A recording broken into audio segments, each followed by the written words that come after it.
And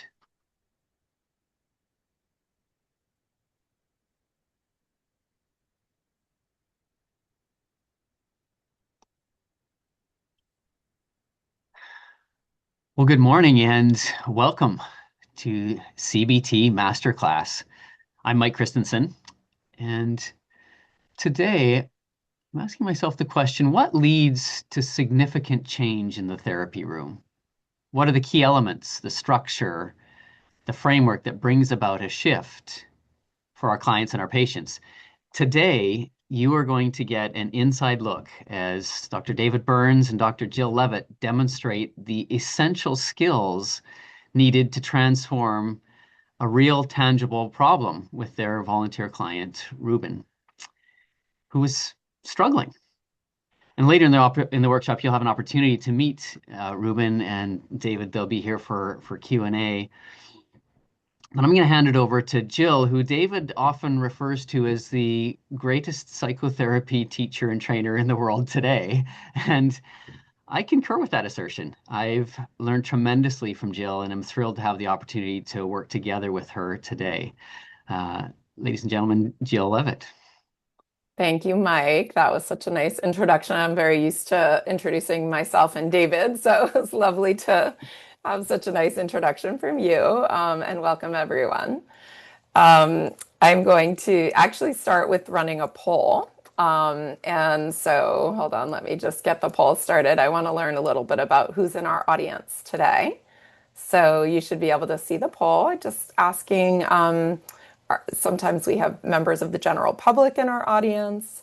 Lots of our audience usually consists of therapists, and some of you may be joining us for the Fast Track course, which begins in just a few weeks. So if you could just let us know if you're not a therapist and a member of the general public, or if you're a therapist enrolled in the Fast Track course, or if you're not enrolled in the Fast Track course, and hopefully we'll have something great for all of you today. I'll just give you one more minute or 10 seconds to answer the poll.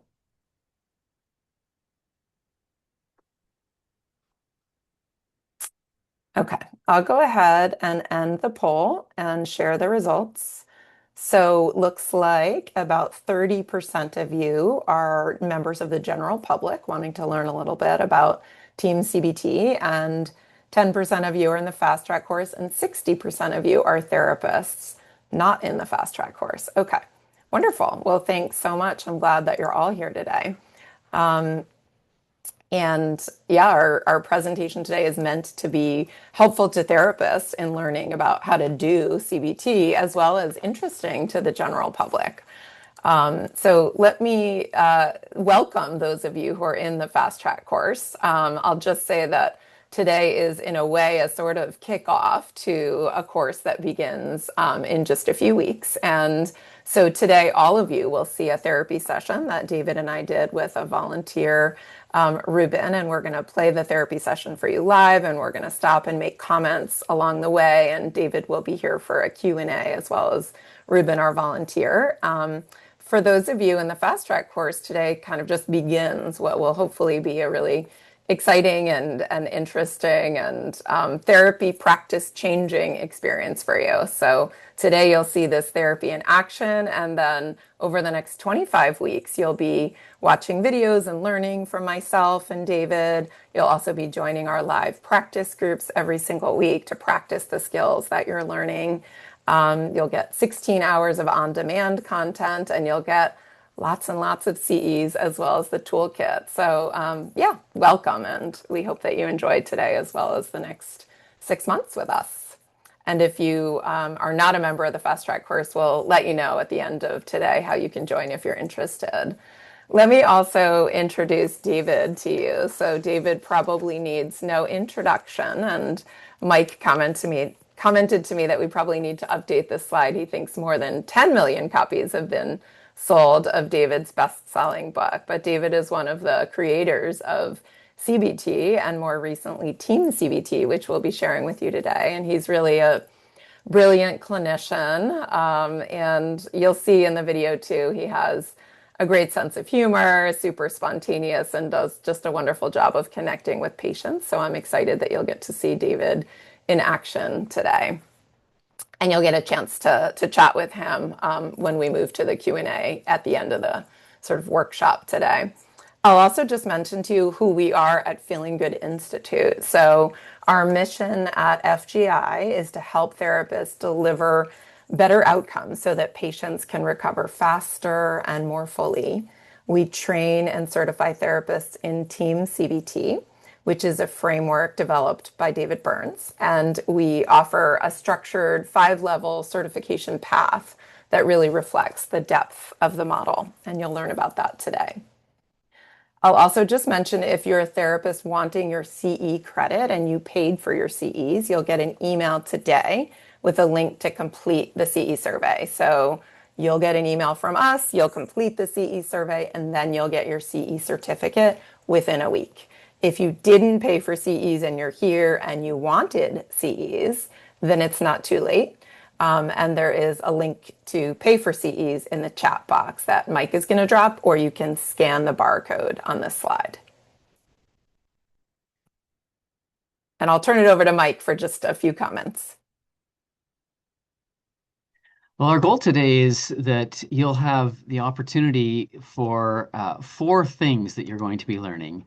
The first is that you'll be able to describe one benefit of measurement and symptom tracking, the purpose of testing.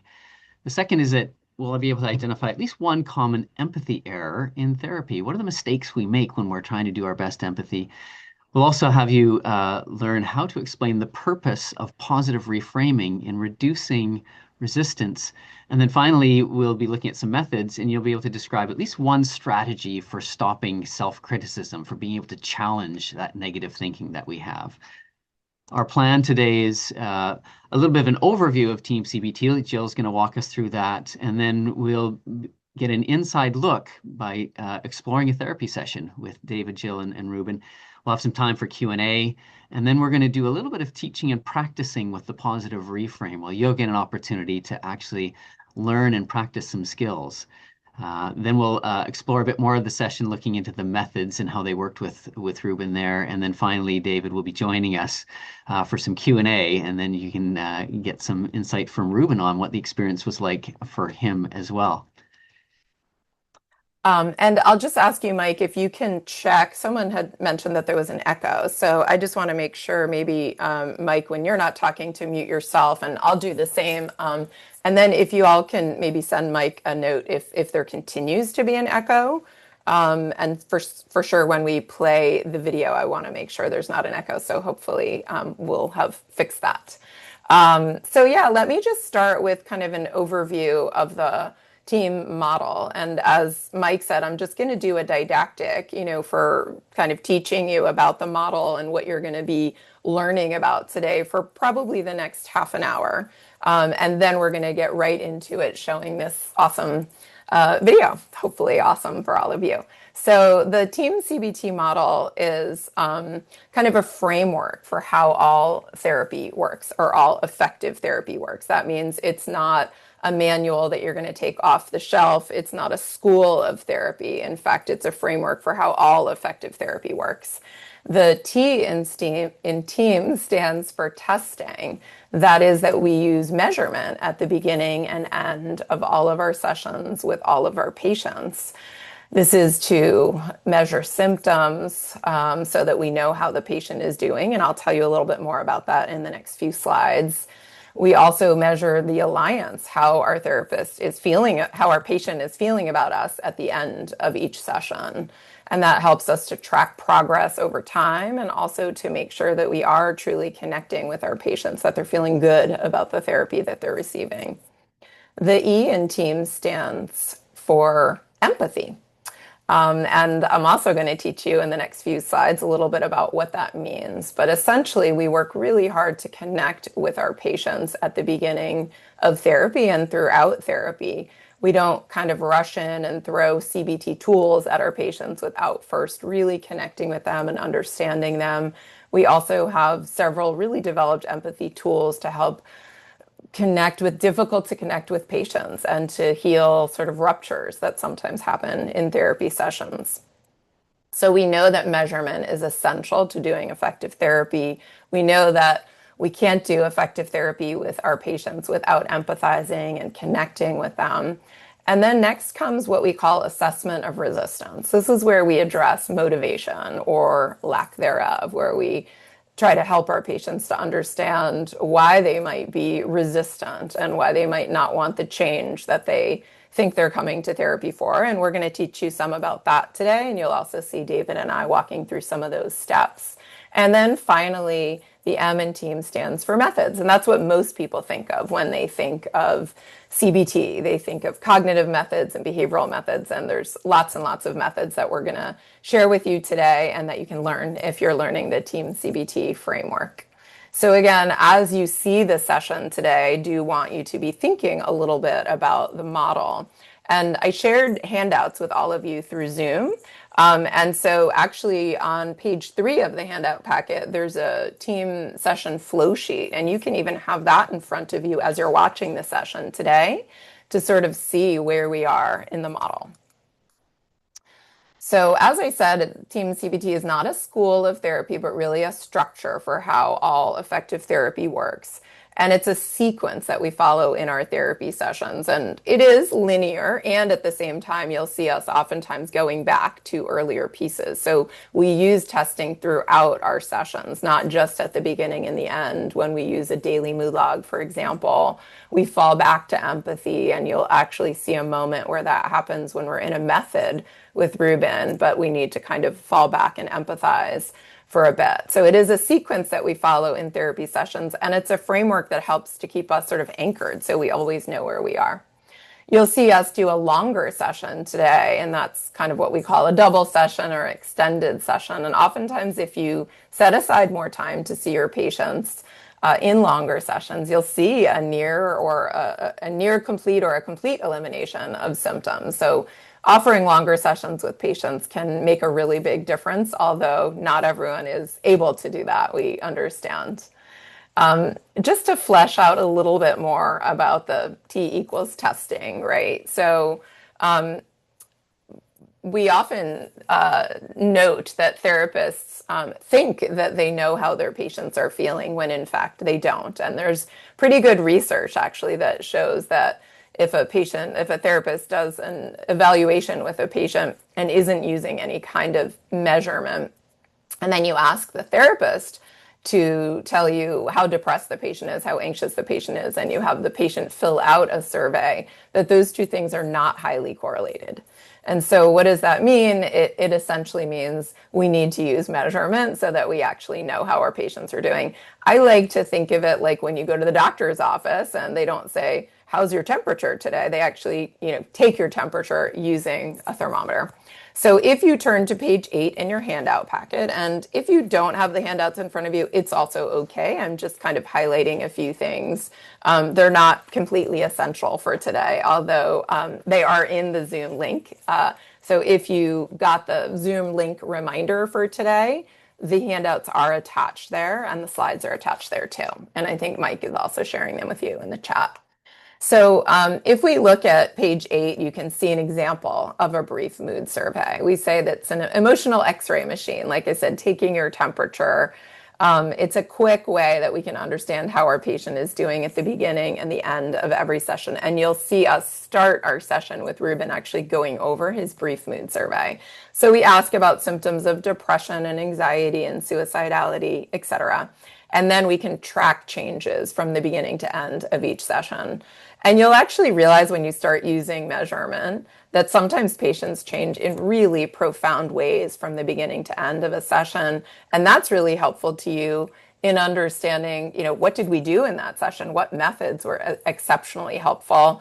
And then, of course, you'll also discover sometimes that isn't the case, right? You might even think you had a great session, but no change occurred. And that's really good information for you to have as a therapist so that you can course correct. So the goals of testing then beyond symptom measurement and measuring sort of therapeutic progress is also to measure the therapeutic alliance. So you can see on page 9 of the handout the evaluation of therapy session form. And that's kind of a therapeutic alliance measure. Again, this is a question of how much does a patient perceive the therapist as warm and empathic? How helpful is that therapy session?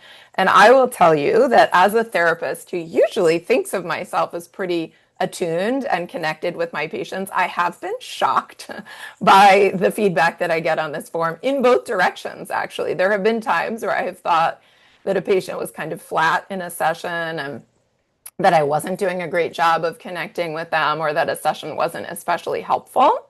And then I, quickly look at the feedback and discover that that wasn't the case, that they actually did appreciate the session, that there were things that were really helpful. And then, of course, the opposite is the case. You walk out of a session, you think, I'm a rock star. I was so helpful and so connected. And then you discover in the feedback that that's not the case, that the patient actually didn't feel that you were warm and connecting, or that they weren't very satisfied with the session. And this is incredibly helpful feedback. I kind of get excited when I discover that a session didn't go well, because I know that if I go back in the next session and I kind of process that information with the patient, that I'm going to learn so much, and that I can turn this sort of alliance rupture, if you will, into, like understanding how to do better with this patient, whether that's different methods or something I said that I need to acknowledge, was hurtful or unhelpful.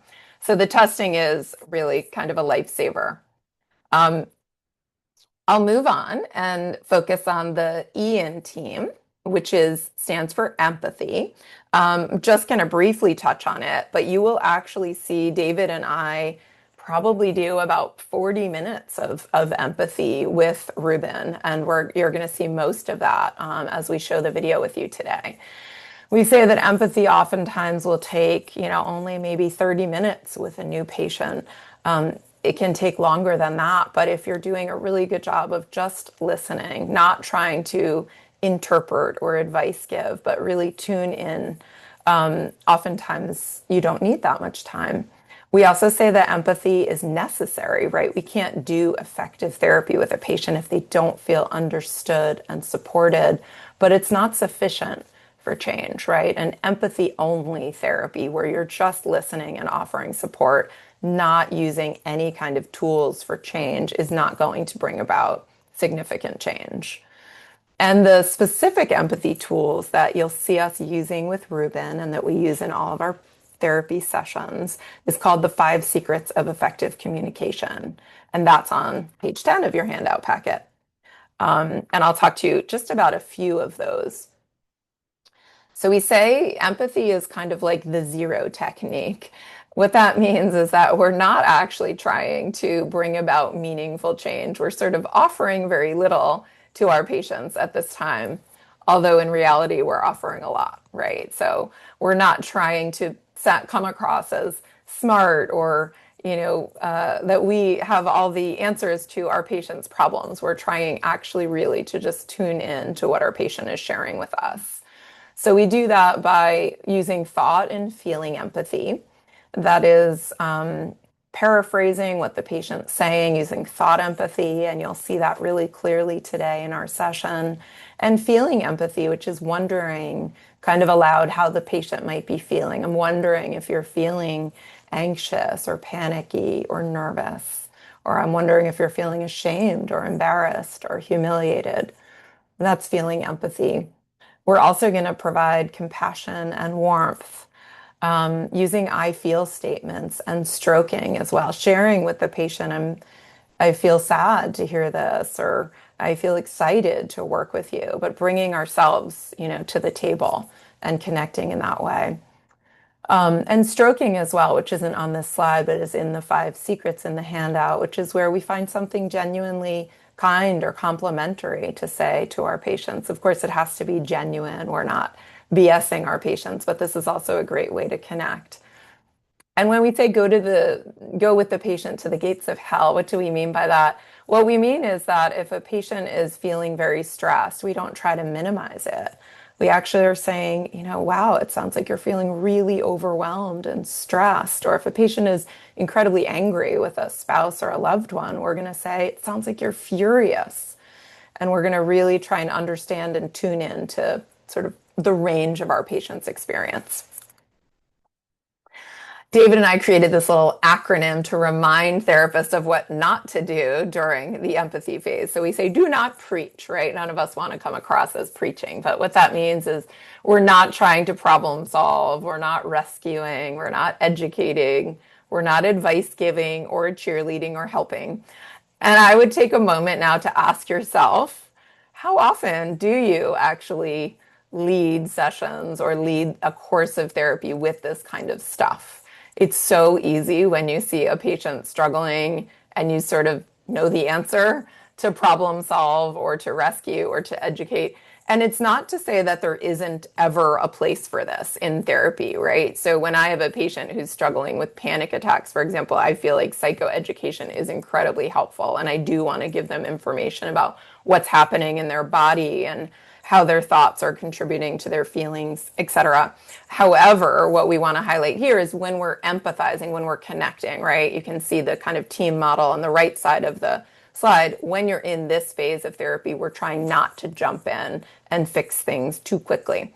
And there's a reason for that, right? That is that we want to start by really understanding our patient. Then we want to move to what we call agenda setting, which I'm going to tell you about in a minute, before we would offer sort of solutions to problems. Again, you can ask yourself, if I'm sharing with someone and they jump in and tell me what they think I should do, when I'm not even asking for help, how does that feel?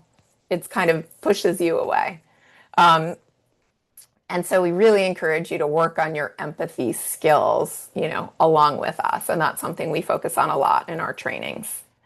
And then we move along to what we call assessment of resistance or agenda setting. And you can see it's written both ways on the slide. So the A stands for assessment of resistance, or what we sometimes call more briefly agenda setting. And let me tell you a little bit about what that is. That means that our goal is to not only use measurement, empathize, but then to really understand what are good reasons a patient may have not to change, to really kind of see the world through our patient's eyes and honor the fact that many patients are ambivalent about change.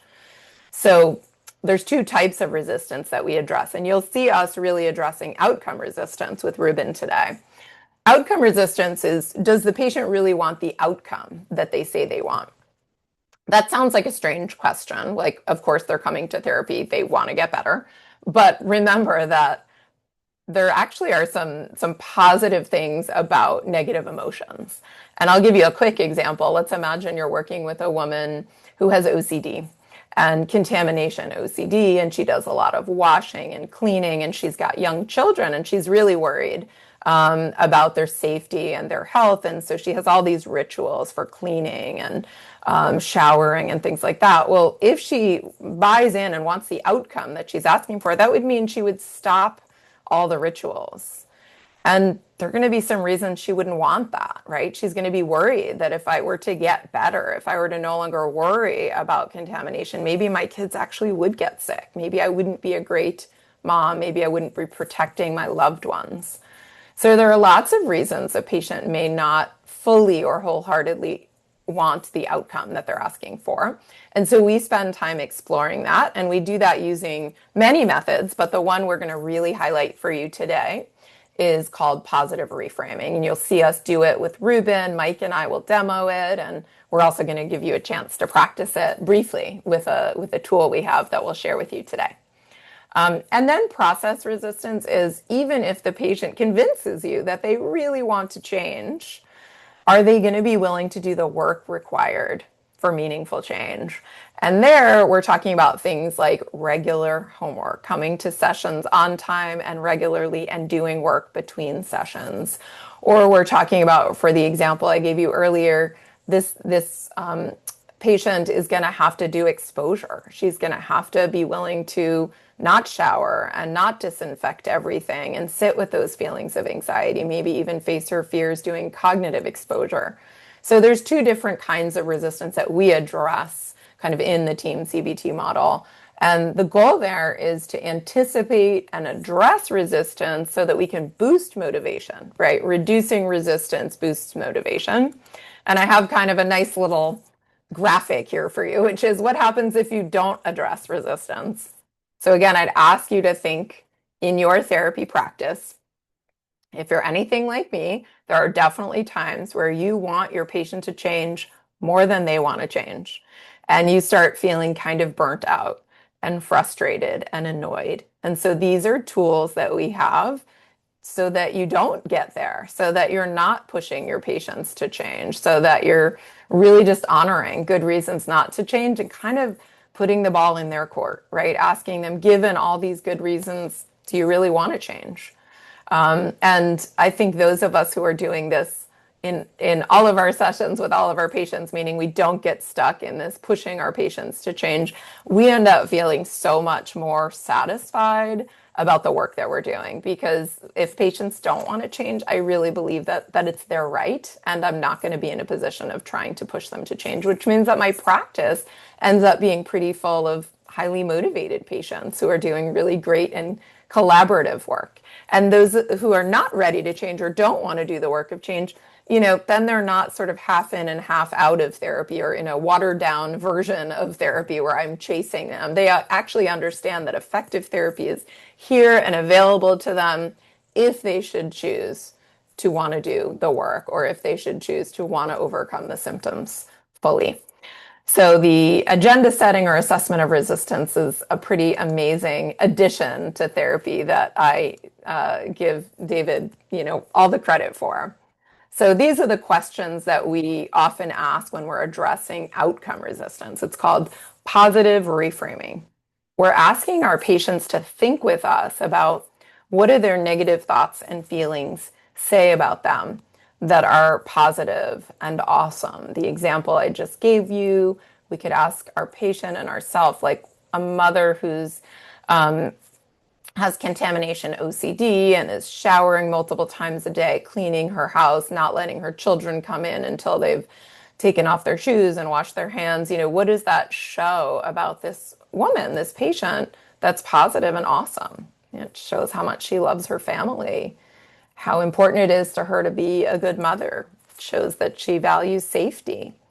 So we can think of so many positives to her negative emotions.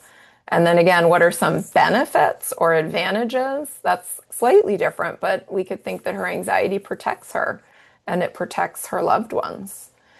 So positive reframing, again, is just an awesome tool for reducing resistance, but it also is helpful in even just sort of being mood elevating in and of itself. So if we think that a patient comes to therapy having a lot of negative emotions and also feeling shame or embarrassment about the fact that they're struggling, right? So many people come to therapy wanting help and also feeling badly about themselves because of their anxiety or their depression. They think they should be feeling differently.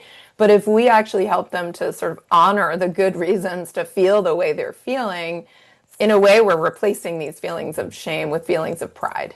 And that actually helps people to feel better right away. And it's not BS, right? We're being completely sincere.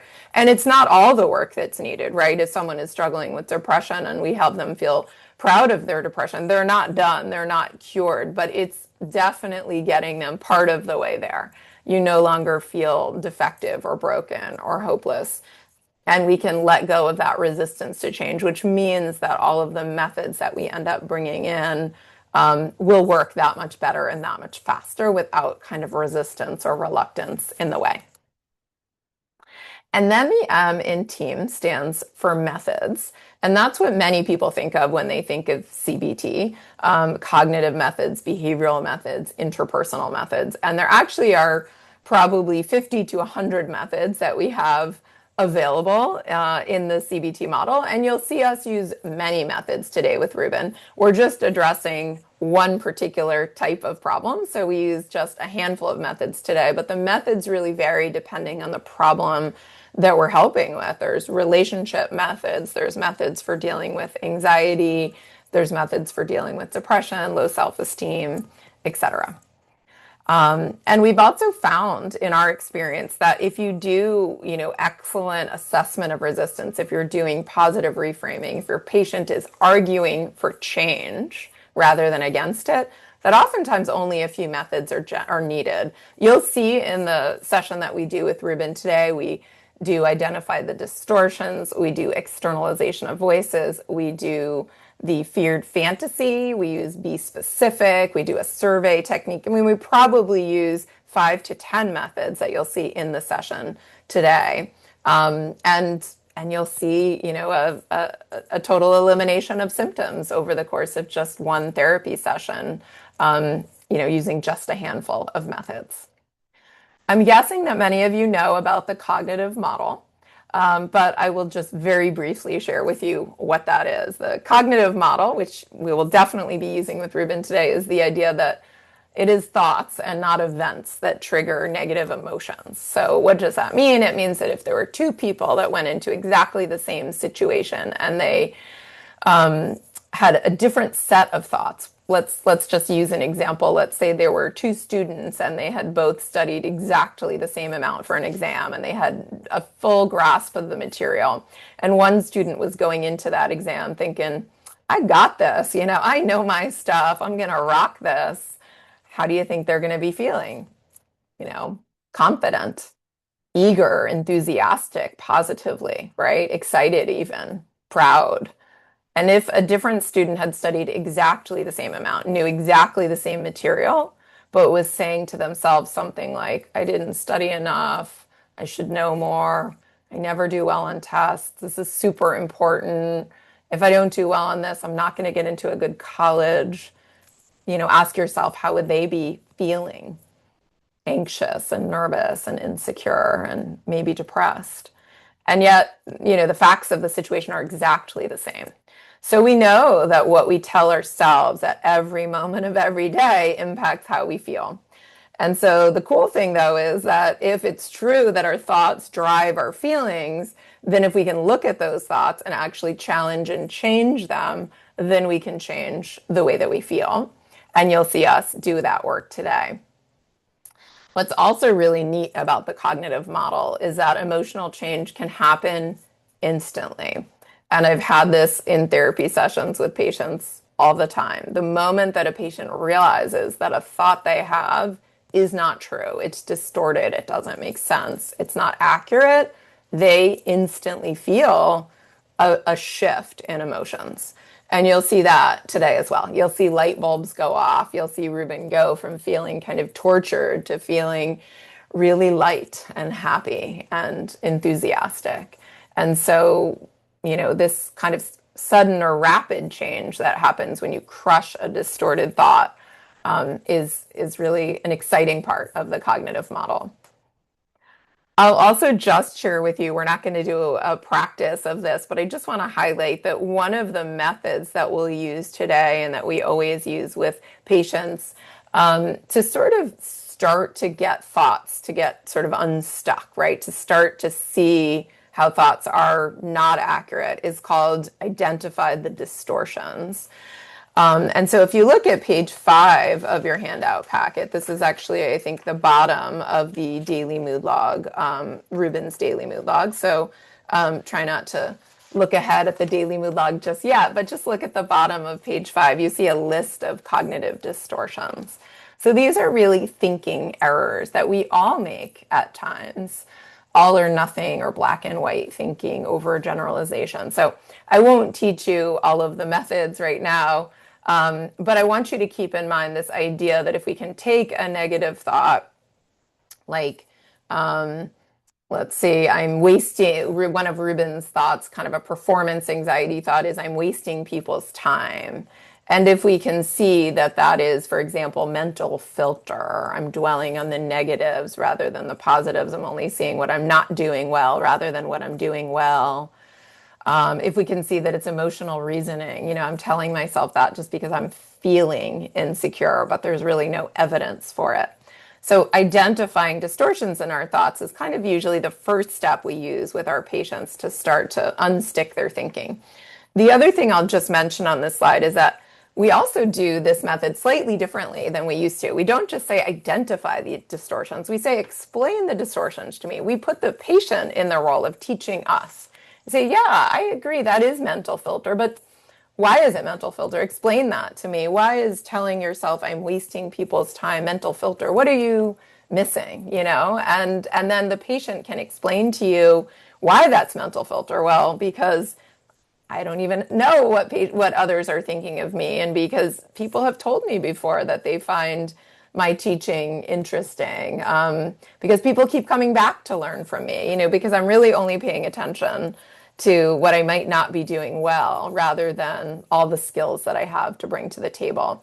And if a patient can explain the distortion to you, they're already part way to kind of untwisting their thinking or generating rational thoughts. And so that's kind of why this method can be really helpful. And again, you'll see us use explain the distortions with Ruben today. And just to sort of bring the methods section to closure, something that's really important when you do cognitive therapy is that you're helping patients to generate new alternative thoughts, right? So that new thought, which we sometimes call the positive thought or the rational thought, it has to be completely true, right? So if a patient has a negative thought like I'm a loser, and then their positive thought is I'm a winner, and they don't actually believe that, right? Then it's not going to be helpful to them. Or if they have a thought, I'm not a good teacher, and then they have a thought, I'm a fantastic teacher, you know, it's probably not going to be very useful because they don't believe it 100%. So we're not looking for BS. We're not looking for make yourself feel better. We're looking for new positive thoughts that are 100% true. And we check in with our patients. How true is this thought from 0 to 100? How much do you believe this thought? And then the other point is that, of course, the positive thought also has to address the problems with the original negative thought. They can't be irrelevant, right? It can't be the sky is blue. That's true, but it's not really helpful. So that new positive thought actually also has to kind of put the lie to the original thought. And so then the moment that the patient can realize that that negative thought is not true, right, they will feel considerably less anxious and depressed. And we check in with them on the change in emotions using the daily mood log, which you'll see us do with Ruben as well. So I'm going to shift gears a little bit and actually share with you a little bit about the story of Ruben. So again, as Mike explained, what's going to happen today is we're going to show you part of a therapy session that David and I did with Ruben. So we won't be leaving out any of the session, but we'll start with testing. You'll see us move to empathy, and we'll start to address resistance. And then we'll pause the session and we'll take questions from you guys about what you saw about the model. And we'll teach a little bit and practice a little bit. And then we'll watch the remainder of the session, which focuses on the M in team for methods. So who is Ruben? We've been talking about Ruben. So David and I have been leading a therapy training group on Tuesday evenings. David's been leading it for more than 20 years, and I had been leading it with him for 18 of the past 18 years. So we meet on Tuesday evenings, and we work with therapists on learning the TEAM-CBT model. And Ruben's been a member of the Tuesday group for many years. And Ruben actually was starting to be what we call a small group leader. So he was actually facilitating breakout groups and helping clinicians and teaching and leading. And if you know Ruben, you would think he comes across as articulate, caring, and very thoughtful. But it turns out that Ruben was really suffering. And few of us, you know, were aware of that. But Ruben had reached out to David and I to say, you know, I've been struggling with some sort of performance anxiety about myself in group, not feeling confident, not feeling good about myself in the group. And I wonder if I could do some personal work. And part of our training group and all of our training groups involves having therapists put themselves in the role of being the patient and work on ourselves. We can't really help our patients if we've never helped ourselves. And Ruben was feeling really anxious, inadequate, and self-conscious. And you can see Ruben's daily mood log on page 4 of your handout packet, but I'm also sharing it with you on the slide. I left off a few of the thoughts in the handout just for the sake of kind of keeping it all on 2 pages. But it mostly maps on. So Ruben shared with us that the upsetting moment or event, and you're going to see this unfold in just a moment, but just to walk you through it briefly, was leading a small group. Now, he had had an experience where he was leading a small group with David's supervision. So imagine you're trying to lead and support therapists in therapy skills, and then your mentor or guru, David, is in the group alongside you. And Ruben was feeling very, very anxious. But also, Ruben shared with us, and you'll see that this is not just a one-time thing. This is something that comes up for him, feeling anxious, feeling like he should be better, feeling in particular that his speech is slow and that he often sounds foolish or ignorant or boring. And he was feeling kind of judged and criticized. Not that David was judging or criticizing, but he was feeling anxious about being judged or criticized by David. He was worried people would be bored. And then also had this kind of fear that many of us have, that we feel like we should sound smart or people will think we're a fraud. And so I won't go through all of it with you. You're going to get a chance to see it. But this is just to give you a framework. But you're going to see Ruben talk about sort of what he's been struggling with in the video. And I'll just let you know, we jump in a little abruptly when we watch the video. David and I are just kind of, I would argue, a little clunkily going through Ruben's brief mood survey, which he had shared with us before. We're just kind of getting started. Also, something to be aware of when you watch the videos, this is taking place in front of a live audience, in front of the Tuesday group. And later on in the video, you'll even hear us allow some Tuesday group members to jump in and be a therapist as we use the method externalization of voices. So let's watch the first part of Ruben's session. And I will press play on the video. So Ruben has on the brief mood survey zeros on most of the depression items, just a 1 on somewhat low self-esteem, but otherwise zero. So just a 1 on the depression scale and a 0 on the suicidal scale. And Ruben has 4, just 4 ones on the anxiety scale. So a total of 4. So a little, just a somewhat anxious, worried, tense, nervous. And then just a 1 on the anger scale. So just checked off somewhat annoyed. So not a lot of symptoms, right? Just 1 in depression, a 4 in anxiety, and a 1 on anger. And we'll ask Ruben more about that. And on the positive feelings scale, Ruben has 2s pretty much down the row. So moderately on all these. So like a 20 out of what would be a possible 40 on the positive feeling scale. So definitely room for improvement in terms of feeling really great. It's just kind of moderate on all of them. And then he didn't fill out the relationship satisfaction scale. And then I notice that your scores tonight, yes, are much improved over the scores on your daily mood log, which of course you filled out a couple of weeks ago.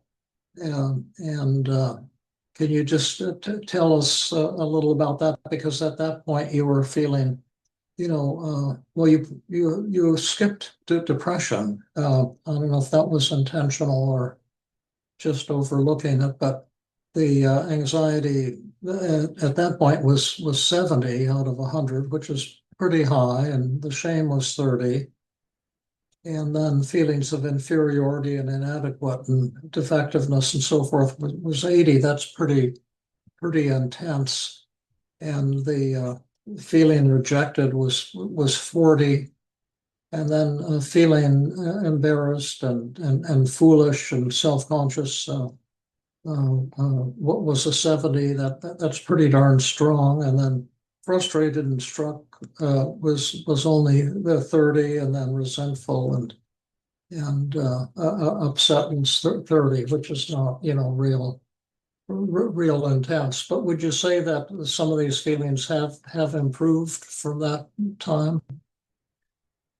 Yeah, well, so the daily mood log I was filling out for a specific situation, and I think the anxieties that I'd love to work on are seem to be, at least for me, very situational. Um, and happy to go into that more. I would say right now, um, I'm not feeling very anxious, but uh, you know, occasionally, like especially if I'm sort of um, in a context where I'm kind of supposed to perform in a certain way in front of people that I admire, or kind of authority figures, or large crowds, I get a lot more anxious. Now, I know that there's a big group, and I'm starting to, as I'm talking now, I'm starting to get more anxious. Um, kind of thinking about all of the people listening. But I would say this feels like a little bit different of a context. And so my anxiety isn't quite as severe as in the daily mood log. Okay, well, tell us more about your anxiety. You were we care, greatly about you, and then your topic of getting anxious in groups and public speaking anxiety, of course, is near and dear to my heart. So Yeah. I'm really eager to hear what you have to say and what you've been thinking and what you've been feeling and experiencing. Yeah, thank you. Um, so I think especially in situations where I'm kind of in front of a group of people, and especially including somebody I really admire, um, David Burns, for example, uh, or like a professor that I'm sort of hoping to have a good relationship with, I start to feel pretty intense anxiety, mm, and especially if there's a performative aspect to it. Like if I'm like the event that I chose in the daily mood log was leading a small group under David's supervision.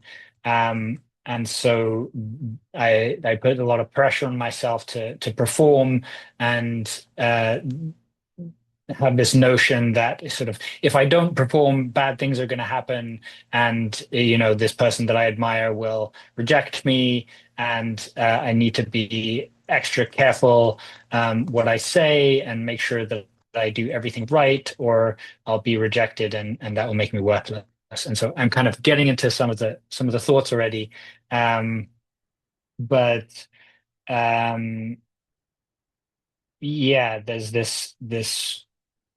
this fear of failing in front of people I really admire, or kind of authority figures. And And speaking, sorry. go ahead. Oh, I was just going to say there's a speaking element to it as well, um, where as the anxiety increases, and it's happening a little bit now, I'm kind of searching for words and I start to blank out. And there are these kind of long pauses where I kind of freeze and kind of choke a little bit, and I can feel the kind of heat um, uh, rising into my face, and kind of like the butterflies in my stomach sensation. And then it's like, oh, you must pick the right words, but then the right word doesn't come. And then I'm kind of making these long pauses, and then I'm worried that people are going to get bored, uh, and uh, while I'm searching for the right word. Um, Yeah, and you might be able to tell that it's happening right now, And which is probably I'm appropriate. I'm really fascinated by what you're saying, Ruben. And of course, I'm writing everything down, and I assume that everyone is writing down what you're saying. So that we'll have some specifics to work with. But you said that one of the thoughts that comes into your mind is that you must speak the right words. And Mhm. if I don't speak the right words, then the people will get bored and reject me, or what will happen? Yeah, sometimes, yeah, either people will get bored and reject me, or they'll realize that I'm a fraud and they'll see that I'm worthless. Um, Can you slow down um, just a little bit? yeah, sorry. Yeah, I So, think sometimes when I get anxious, I speak faster and then I forget the words and I speak slower. So, So um, people will get bored and reject me, or people will realize that I'm a fraud and that I'm worthless. and all of the above, I believe, right? Yep. yeah, totally. Yeah, Uh, exactly. and and so, to what extent might you be feeling this right at this moment? Right now, I would say probably 65, 70% anxious. And Okay. Could be worse, but it could if be. I could clarify what I heard Ruben saying, which I totally understand and relate to, tell me if I'm summarizing this correctly. Ruben is like, and it did come up now in this context, but in the beginning you were saying I don't feel it as much now because there's not an expectation that I'm like teaching something or that I'm supposed to say something brilliant or articulate or that you're all supposed to learn from me. So when he's doing something performative, right, where there's clearly an evaluative component to it, you're doing it well or not well, right or not right, is when the anxiety is really high. And being a small group Yeah, leader is one of those instances for you. Whereas this is, in a way, more a moment of vulnerability, right? Like there isn't really a right way yeah, for you to quite perform in this situation. And so my understanding is that's why you were feeling a bit less anxious in this situation than you would be when you would be like leading, teaching, that kind of thing. Tell yeah. me, That's am I perfect. getting you right? Yeah. Yeah, 100%. So the expectation to perform is like a big amplifier that makes it Yes. even more intense. Yeah, And exactly. beautifully expressed. And when you have that thought that I must speak the right words, or you must speak the right words, how believable is that from 0 to 100? In those moments, it Yeah, feels 100% true. Yeah. 100%. And then if I don't, people will get bored. Yeah, we'll get bored or will judge me. The will get bored is that's pretty high, uh probably 90%. Not In the 90%, moment. and you just added Yeah. a new one in there. They will judge me, right? Yeah. Yeah, that's right. And how strong is that belief? In the moment, I would say it's yeah, 90%. Right. And they'll realize I'm a fraud and worthless, and how strong is that one? Yeah, also probably 90%. And can I just ask you to uh, I don't want to get overly numerical because I realize this is your heart and your life. But how strongly you believe those thoughts in this situation right now? I must speak the right words. Yeah, it's not quite as strong, but it's definitely up there, maybe 70%. Okay, great. And then if I don't, people will get bored. Yeah, that's 75 probably. Okay, and then they'll judge me. That's probably 80% right Uh, now. that's still pretty high even here. Still pretty high even here, Realize yeah. that I'm a fraud and that I'm worthless. Probably 60% right Yeah. now. Mhm. I would say in the sort of performative scenario, probably higher, probably more like 90%. Oh yeah, sure, sure. And then the way you're feeling right now is 65 to 70% anxious. Is that fair? Yeah, I think that, And yeah. Well, I think I get more anxious when you guys, or I get less anxious when you guys are talking and more anxious when I start to talk more. So it ebbs and flows a little bit. But oh, okay, I'd say yeah, yeah, overall, yeah, probably like 60, kind of like a 65. roller coaster ride. Yeah, yeah, exactly. And then how ashamed are you feeling? Right now, I think I'm getting a little more comfortable. So um maybe not too strong, maybe 30%. Oh, okay. And then how about that inferior or inadequate or defective or incompetent? Probably 50%. And uh, and then how rejected do you feel? 0%. That's nice. Um, the I reject you. How embarrassed and foolish are you feeling? Probably 60%. Yeah. So that's way up there. And then Yeah, that's higher. any discouragement? Mm,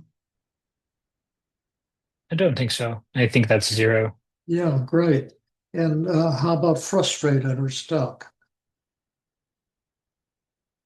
Maybe 10%. Okay, so that's pretty low. And then how resentful or upset? 0%. Oh, that's interesting. Uh, so a little of this is going on right here, right here in the group. I'm going to just pass the baton over to you, Jill, for a bit. But that was beautifully stated, Ruben, and thank you for that. I have one last question before Jill uh, takes over a little Mhm. bit. But Jill often says that shame requires secrecy, Mhm. Yeah. and you're being quite open at the moment. Is that part of why some of your feelings are not as intense? Do you think? I'm just speculating. It might not be valid. No, I think that's exactly right. Kind of coming into this planning to be very open about the anxieties. I think, partly in those kind of performative situations, um, I'm not necessarily open or vulnerable about the anxieties, and then I'm kind of on top of that, I'm trying to kind of conceal that I'm feeling anxious and want to appear that I'm kind of in control. So I think that's definitely part of it. I Oh, have yeah, noticed to that. control it and to be cool and awesome. Exactly. Yeah. Yeah, Yeah. exactly. And I have noticed that some a little bit of self-disclosure when I'm in those scenarios, like saying, "Oh, I'm actually feeling pretty nervous right now," can be really helpful to um, alleviate some of the Oh, yeah, that's a um, great take. I had one last anxiety. question before Jill um, takes the reins here. The Has this been with you all your life, or since you were a little boy, or was there a particularly traumatic event that might have, been humiliating for you? Or Um, I think to some degree, I think the desire to the sort of desire to impress and the fear of disappointing sort of authority figures or people I admire, that I think has been with me as long as I can remember. Um, the I think and the public speaking and the speaking in front of people, I think, got noticeably worse in college, like after I responded in a kind of I gave a wrong answer in front of like 100, 200 people, and was very embarrassed by that. And I think sort of participating in crowds and speaking in front of people got worse after that. Okay, yeah. Uh, yeah, what can you just tell us a little bit about what that was and what was the group? Was it a class and you gave a wrong answer to a question or something? Yeah, it was a class of I think probably 100, 200 people, and they have these kind of poll questions, um, and I I was the only one to raise my hand, and they basically each option they say, whoever thinks it's this option, raise your hand. I very confidently raised my hand for the wrong answer, and I was the only one in the whole room who raised their hand, and I was sitting in the front row, and the professor looked at me and said, "Oh, I admire your confidence." Uh, and then another option came up, and everyone else raised their hands, and it turned out the response that I gave was completely wrong, and I felt like the eyes were on me from everybody else in the class, and Was uh, there laughter or reaction from the other students, or was it just mainly something you experienced internally? this was a long time ago. I think honestly, I think when the professor before the answer was revealed, I think when the professor said, "I admire your confidence," I think there might have been some laughter there. So that might have contributed to my anxious feelings as well and embarrassed feelings. Yeah, sure. Like he was making fun of you. Yeah, yeah, yeah, I think so. Hmm. Do you have any memory of what the question was about? That's a good question. I don't now. It was a microbiology and biochemistry class. Oh So it my was goodness, so something related at to all. that. But Yeah. Mm. I'll let you to take over here a little bit if you're ready to jump in, Jill. Sure, yeah. Well, Ruben, yeah, I just want to say I'm glad that you're reaching out and sharing this part of yourself with us. I have known you for a little while now in the Tuesday group, and would never have guessed that you were socially anxious, would never have picked up on that. And so I'm also sharing that with you and with the group too, just from that perspective of we can struggle so much in silence and come across as confident and kind of like we looks like we command the room and inside be feeling so anxious and vulnerable and worried. And so, yeah, while I'm not happy to know that you've been struggling, I'm, kind of honored that you're sharing this really vulnerable, kind of private side of yourself with us. And I feel sad to know that, in small groups and places where you're teaching or asked to sort of perform in some way and be evaluated, there's a right and a wrong. But even in a situation like this, right, where you're kind of being put on the spot and center of attention, right, that you can feel anxious and worried and feel like you're grasping at straws for what to say and sort of have that mind going blank feeling that many people have when they're intensely anxious and butterflies in your stomach. And then, of course, like, when you start to notice that you're anxious, then you're distracted by your anxiety, and then the cycle kind of yeah. intensifies, I'm guessing. Yeah, and Yeah. yeah, and then there's also this worry that you have about other, right? So there's internally you're sort of anxious about the fact that you're anxious, and then you're also externally, you said you're worried that other people are bored or, that they're judging you, that they're thinking negative thoughts about you, like you're a fraud or you're worthless. And so it sounds like you're really feeling very, very judged by others in that situation. Yeah. And also that I'm wasting people's time. And Mm, I think that's a big one too that I didn't mm. mention explicitly. Okay.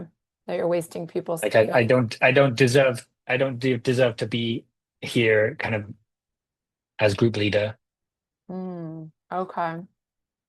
That you don't deserve to be here. Yeah. So, I mean, they sound like really painful feelings. It sounds like it really detracts from, what could feel like an enjoyable experience of teaching and learning and growing and connecting. But instead, you're feeling really stuck in your head and anxious and worried and yeah, and concerned about how you're coming across to other people.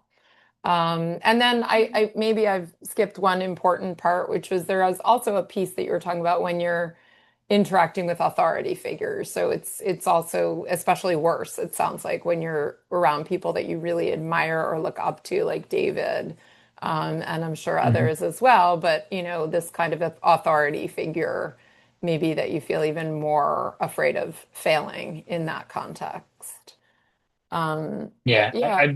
I've noticed it seems to be especially or more common with male authority figures or male figures that I admire.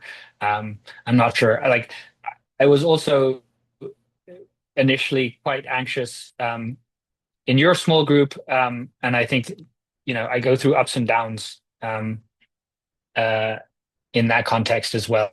So there are some small groups where I feel relatively confident about the material, and maybe I know the people in the group a little bit better, and then I'm less intensely anxious and I'm able to sort of enjoy it a little bit more.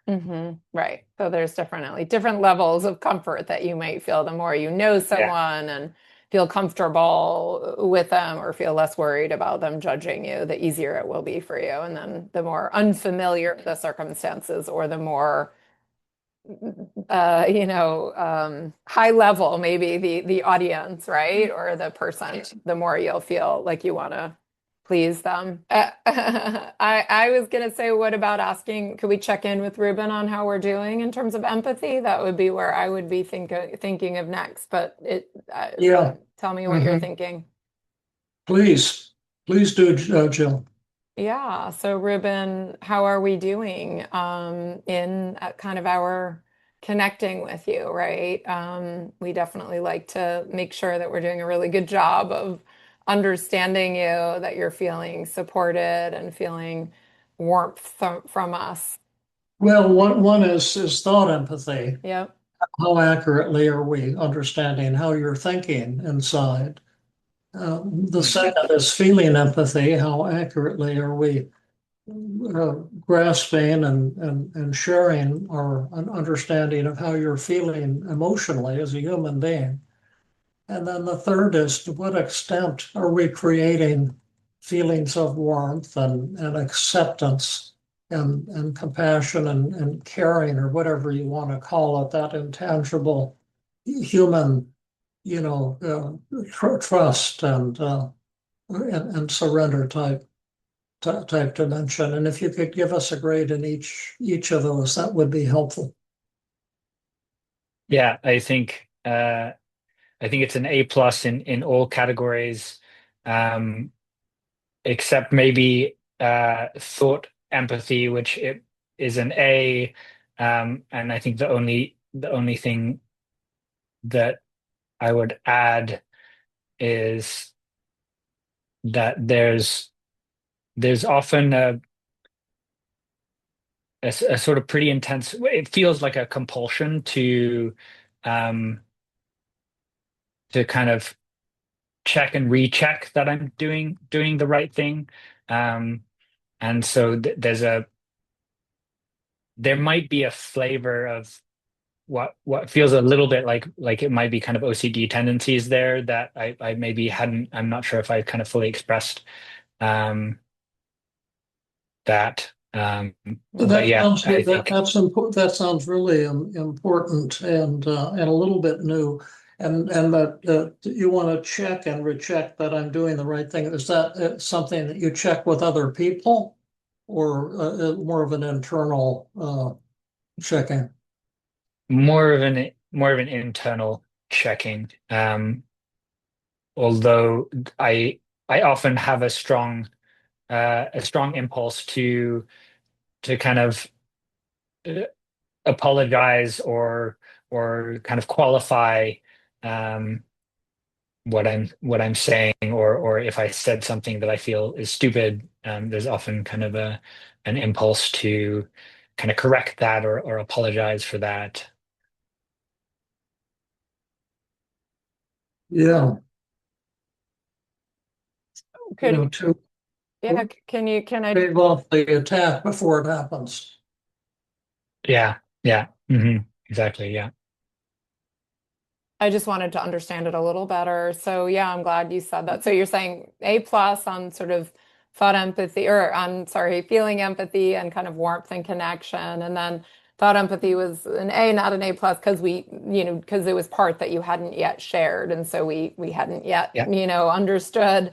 And that is, I just want to understand this better. You're saying you feel a compulsion to check and recheck that you're doing the right thing. So does that mean that you're, if you were presenting, or let's take small group leading, that you're checking with the group if they understand what you're saying, or how are you literally checking and rechecking?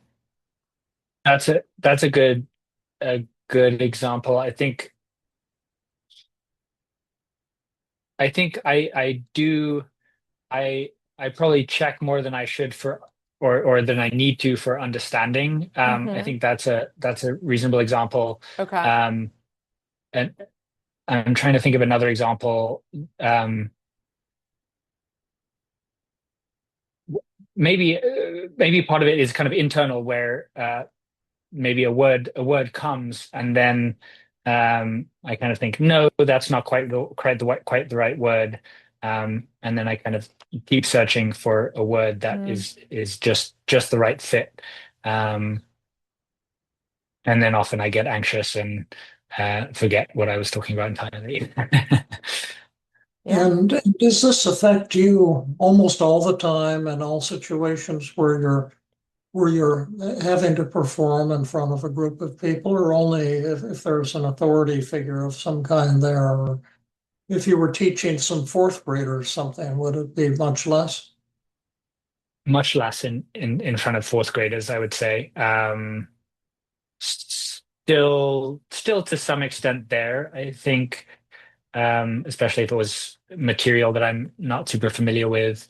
Um, you know, I think it's especially in high stakes situations, but it's similar. Like if I have to write an email to an authority figure, let's say, I'll often kind of reread it, and it'll take me, a long time to uh, kind of go over what I've said to make sure it's like perfectly clear and it sounds reasonable and it communicates the thing that I want to communicate and it doesn't make me seem foolish. Yeah, It's OCD can be very vicious and very irrational, have us get stuck in lots of yeah, irrational thought loops for sure. yeah, And very that's painful. Yeah, very horrible. painful. It'd be life destroying. Absolutely. Yeah. Mhm. Yeah.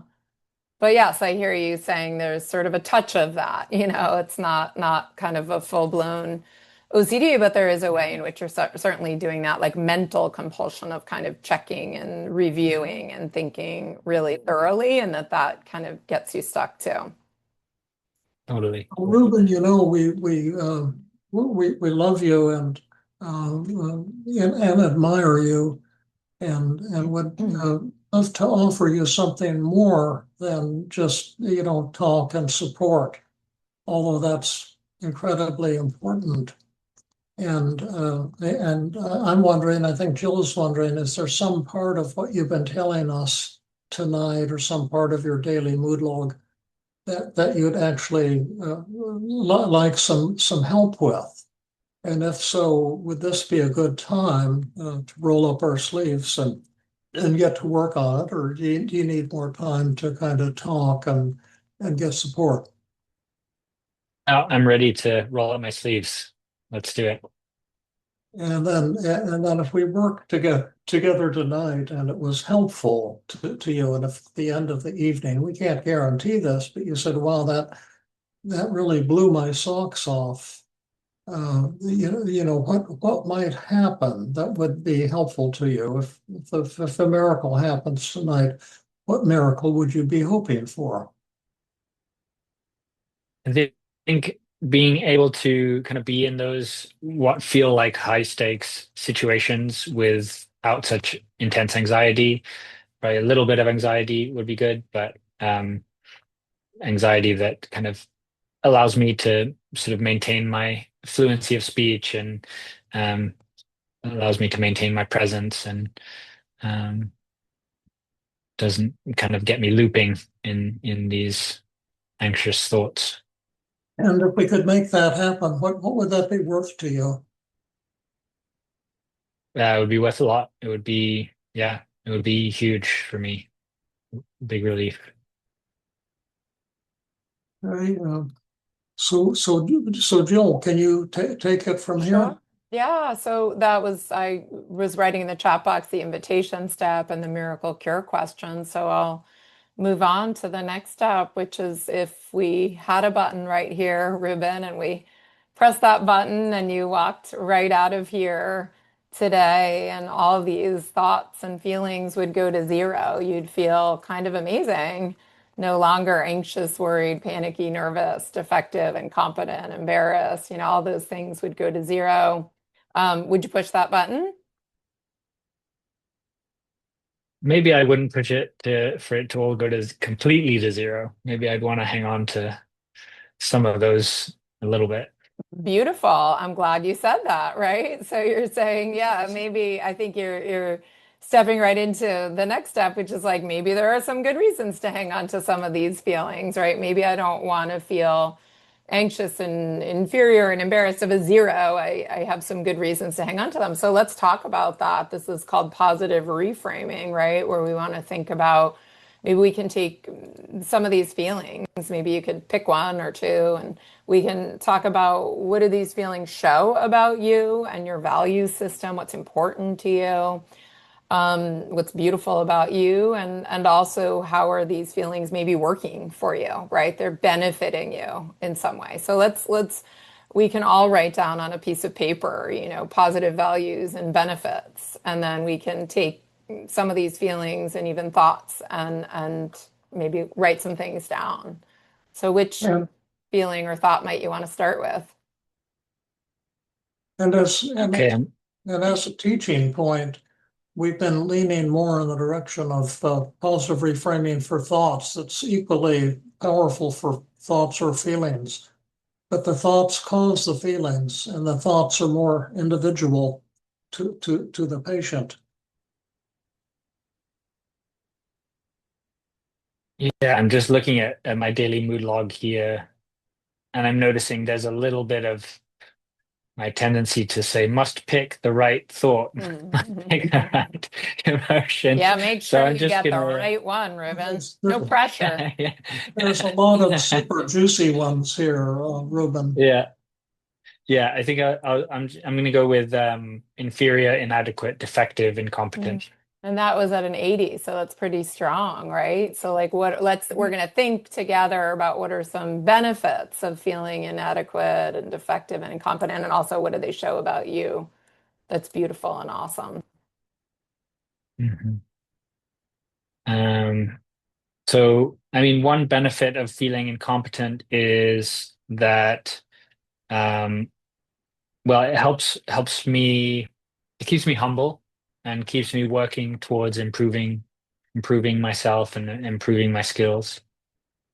Let's write those down, and you should all write these down on a list. You should have two things on your list written down. The Some of the benefits of inadequate and incompetent. it keeps me humble and keeps me motivated. That wasn't your example. Okay, I'm going to play just a little bit more of the video, but I just want to highlight for you guys that if you want to follow along and kind of take notes on this positive reframing exercise, on page 6 in the handout packet, there's a blank positive reframing table. And if for whatever reason you don't have a handout packet, you can just take notes on a piece of paper. We're writing down the thought or feeling on the left side and then the advantages or the positive values on the right side. And you can watch as we do this with Ruben. Hold on, let me get to the next video. So Ruben, okay. So it keeps me humble and motivated. What are some other beautiful things about you that the feeling of inadequate and incompetent show? Uh, it means I'm realistic to some extent, that about my imperfections. Yeah, that's number 3. That seems totally true. What are some other really great things about Ruben feeling inadequate? You're here in a group with 2, 4, 5, 25 colleagues, maybe a few more, and feeling inadequate around these people. It means I care about what other people think, and I really admire the people in this group. Yeah, it shows that I care what they think and that I admire the yeah. Yeah, so you said I care about what other people think and admire the people in this group. Yeah, so can we, I mean, we can do more of inadequate and incompetent, but why don't we move on to another one? Unless David, you had something you wanted to add there. No, everything. This is Yeah. like being in King Tut's tomb. And every turn, there's some beautiful golden. Absolutely.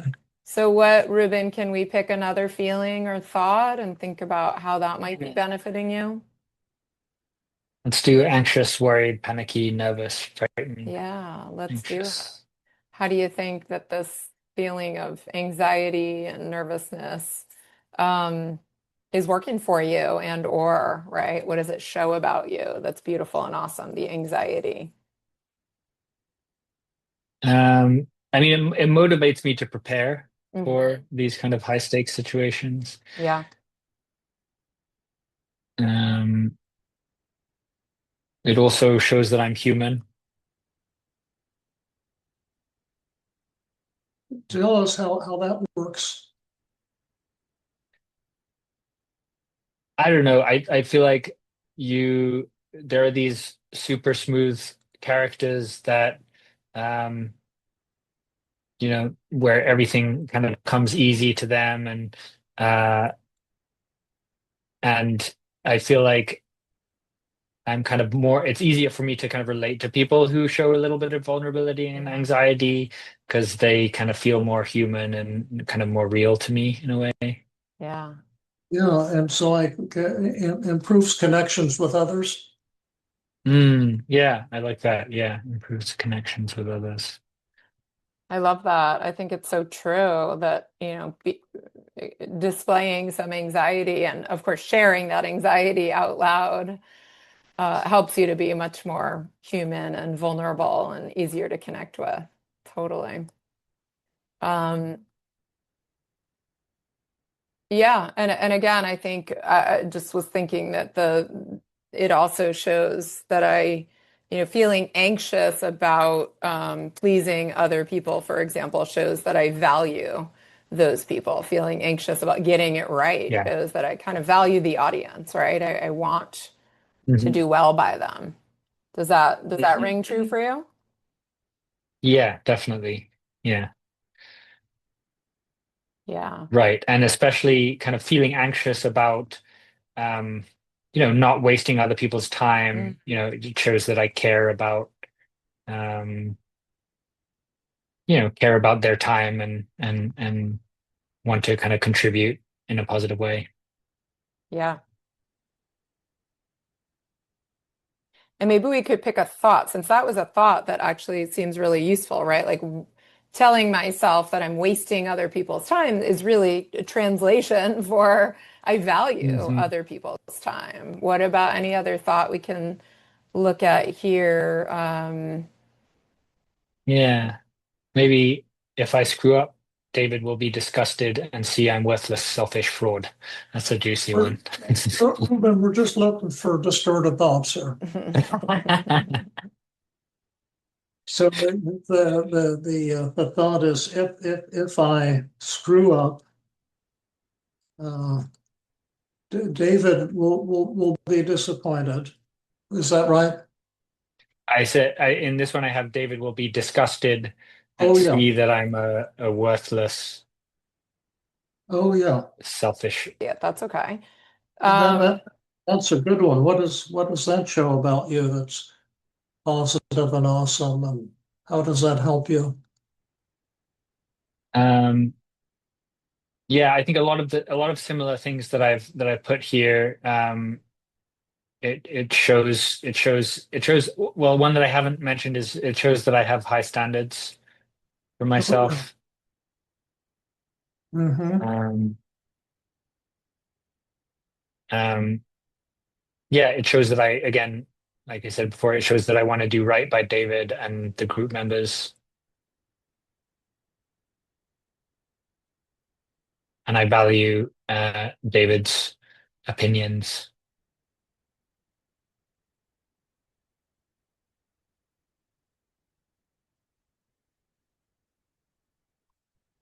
Um, yeah, and motivates me to again work harder um, and keeps me humble,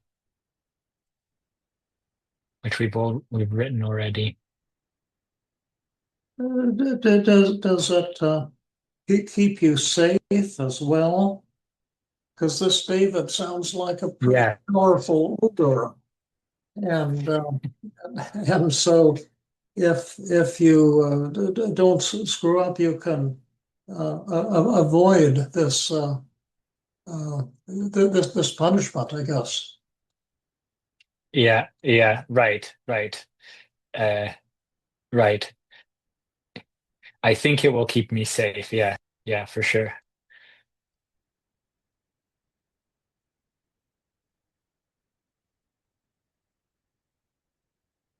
Is there anything else we should look at in terms of feelings or thoughts? I know we always, David, we can always do lots, but what else feels, again, kind of juicy and important for us to maybe look at, either a feeling we haven't looked at or a thought, especially one if the benefit of it eludes you, that's sometimes a helpful one too.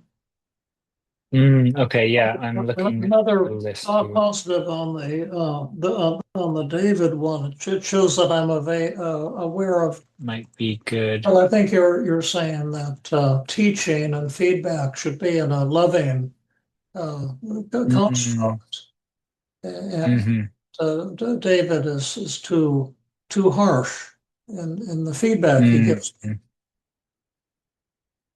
mm. Okay, I can see. Yeah, I think that is an advantage for Ruben in this high state of anxiety. I think that's right.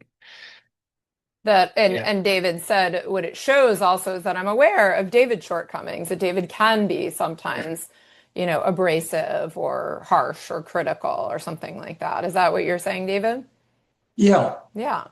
So I'm going to be kind of keep Hmm. my guard up and feel sort of anxious and guarded and worried because the thought to implies protect that myself. it's very dangerous. Hmm. Hmm. Hmm. Can't relax around Right. David because really bad things will happen to you. Right. Yeah.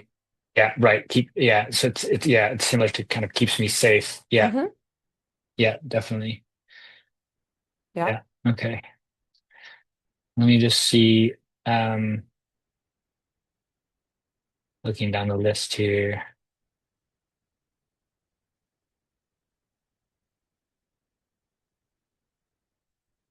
Yeah, so now we're turning to like anything else we should do before we move on. Anyone that you wanted to pick, David, or we just see if Ruben had anything else he wanted to work on?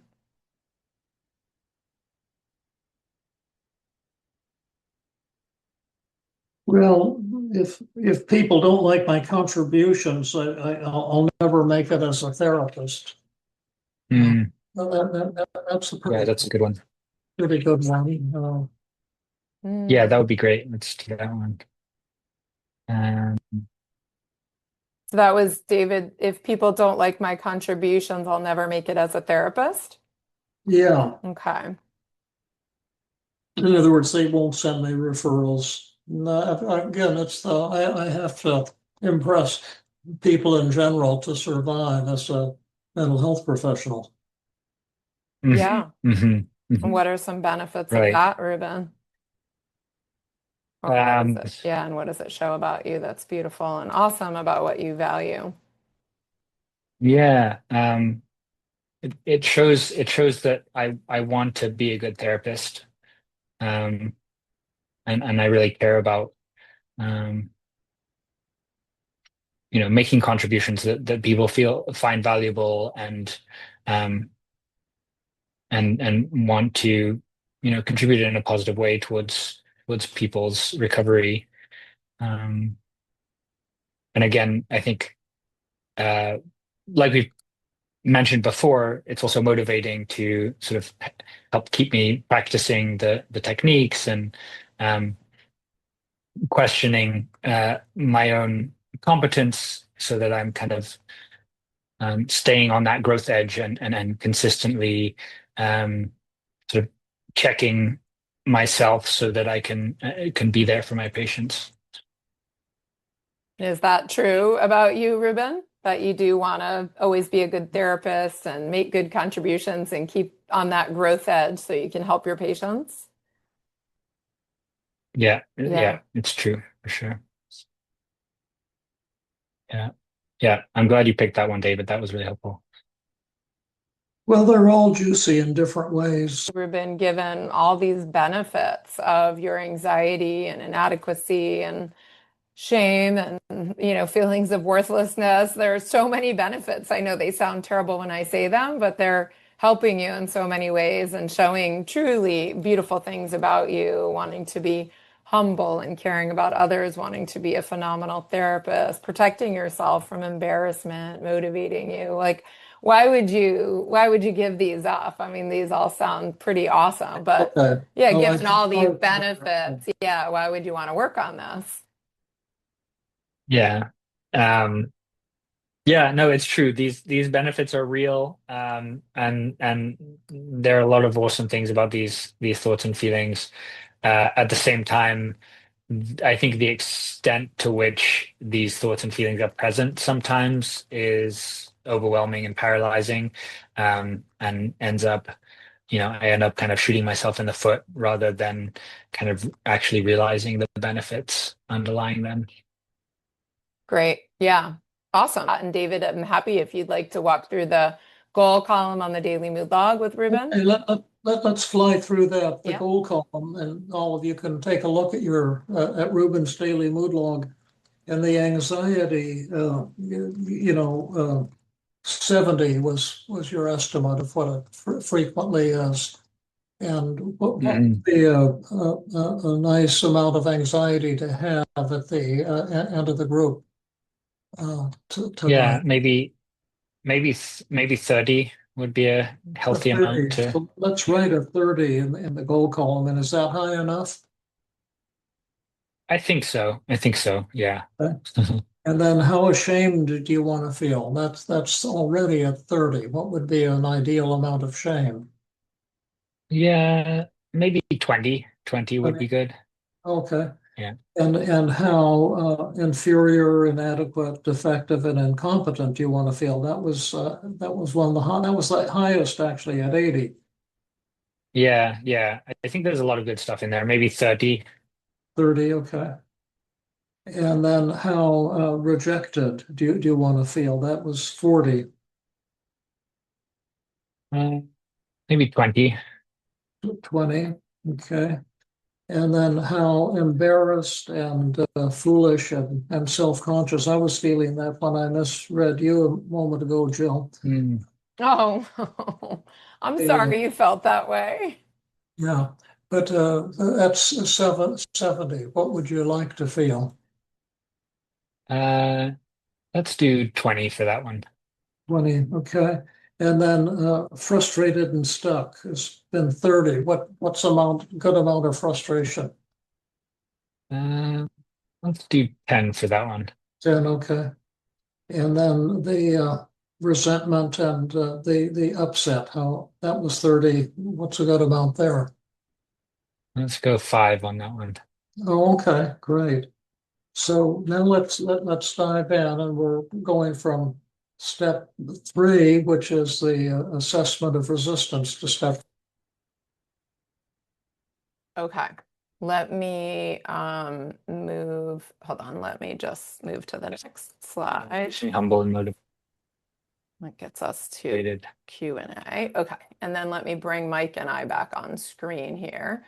And actually Ruben can join us as well, although most of the questions you might have at this point are for Mike and I about sort of teaching comments. We're gonna let you guys see Ruben too. And then just so you all know, this is an opportunity to ask us questions about what you just saw in the video. Know that there's still a lot to come. So we're still going to show you the whole method section, which is where you see Ruben actually change, right? You just saw testing, empathy, and assessment of resistance. So we'll take questions about this for a little bit. And then Mike and I are also going to teach you positive reframing and give you a little chance to practice before we watch methods. So Mike, Awesome. we've Thanks. got some questions. Yes? Yeah, awesome. Thanks so much, Jill, and wonderful to have you here, Ruben. Even as I was watching the video, just noticed a couple of things. The one was just feeling this closeness and connection with you, right? Oftentimes, people that we, admire and look up to and connect with, we don't actually know how much suffering is going on behind the scenes. And for you to invite us into this part of your journey is a real gift because there was so many things that I was like, oh, that's me. Oh, that's me. And I imagine many in our, webinar today are like, oh, that's me too, right? Where there's that silent suffering on. We put on a good face. And so grateful. And just a couple of notes here. People will notice that this is really a framework of therapy, not a program, right? And you'll notice in the testing and the empathy, the testing wasn't what I call diagnostic interrogation. It was a launch pad for deeper empathy. And then once they got into the empathy, they didn't abandon testing. They actually infused it throughout. And then when we got into the agenda setting, the assessment of resistance, that empathy continued to be there. And so there's some great questions. Jill, one for you here. Do you conduct the daily mood log with clients in session, or do you have them do it before the session?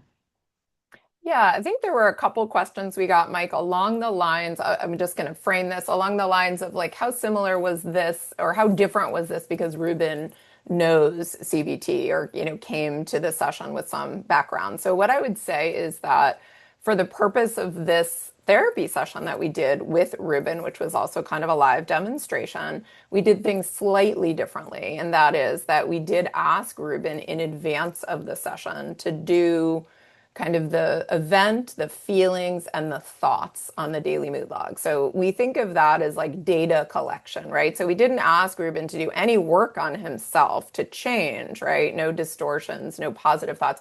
But we did ask him ahead of time to think about a moment in time that he was suffering and to sort of start to articulate, to circle the feelings and the thoughts. So that being said, that's why you sort of see us jump in a bit using the daily mood log even during empathy in this session.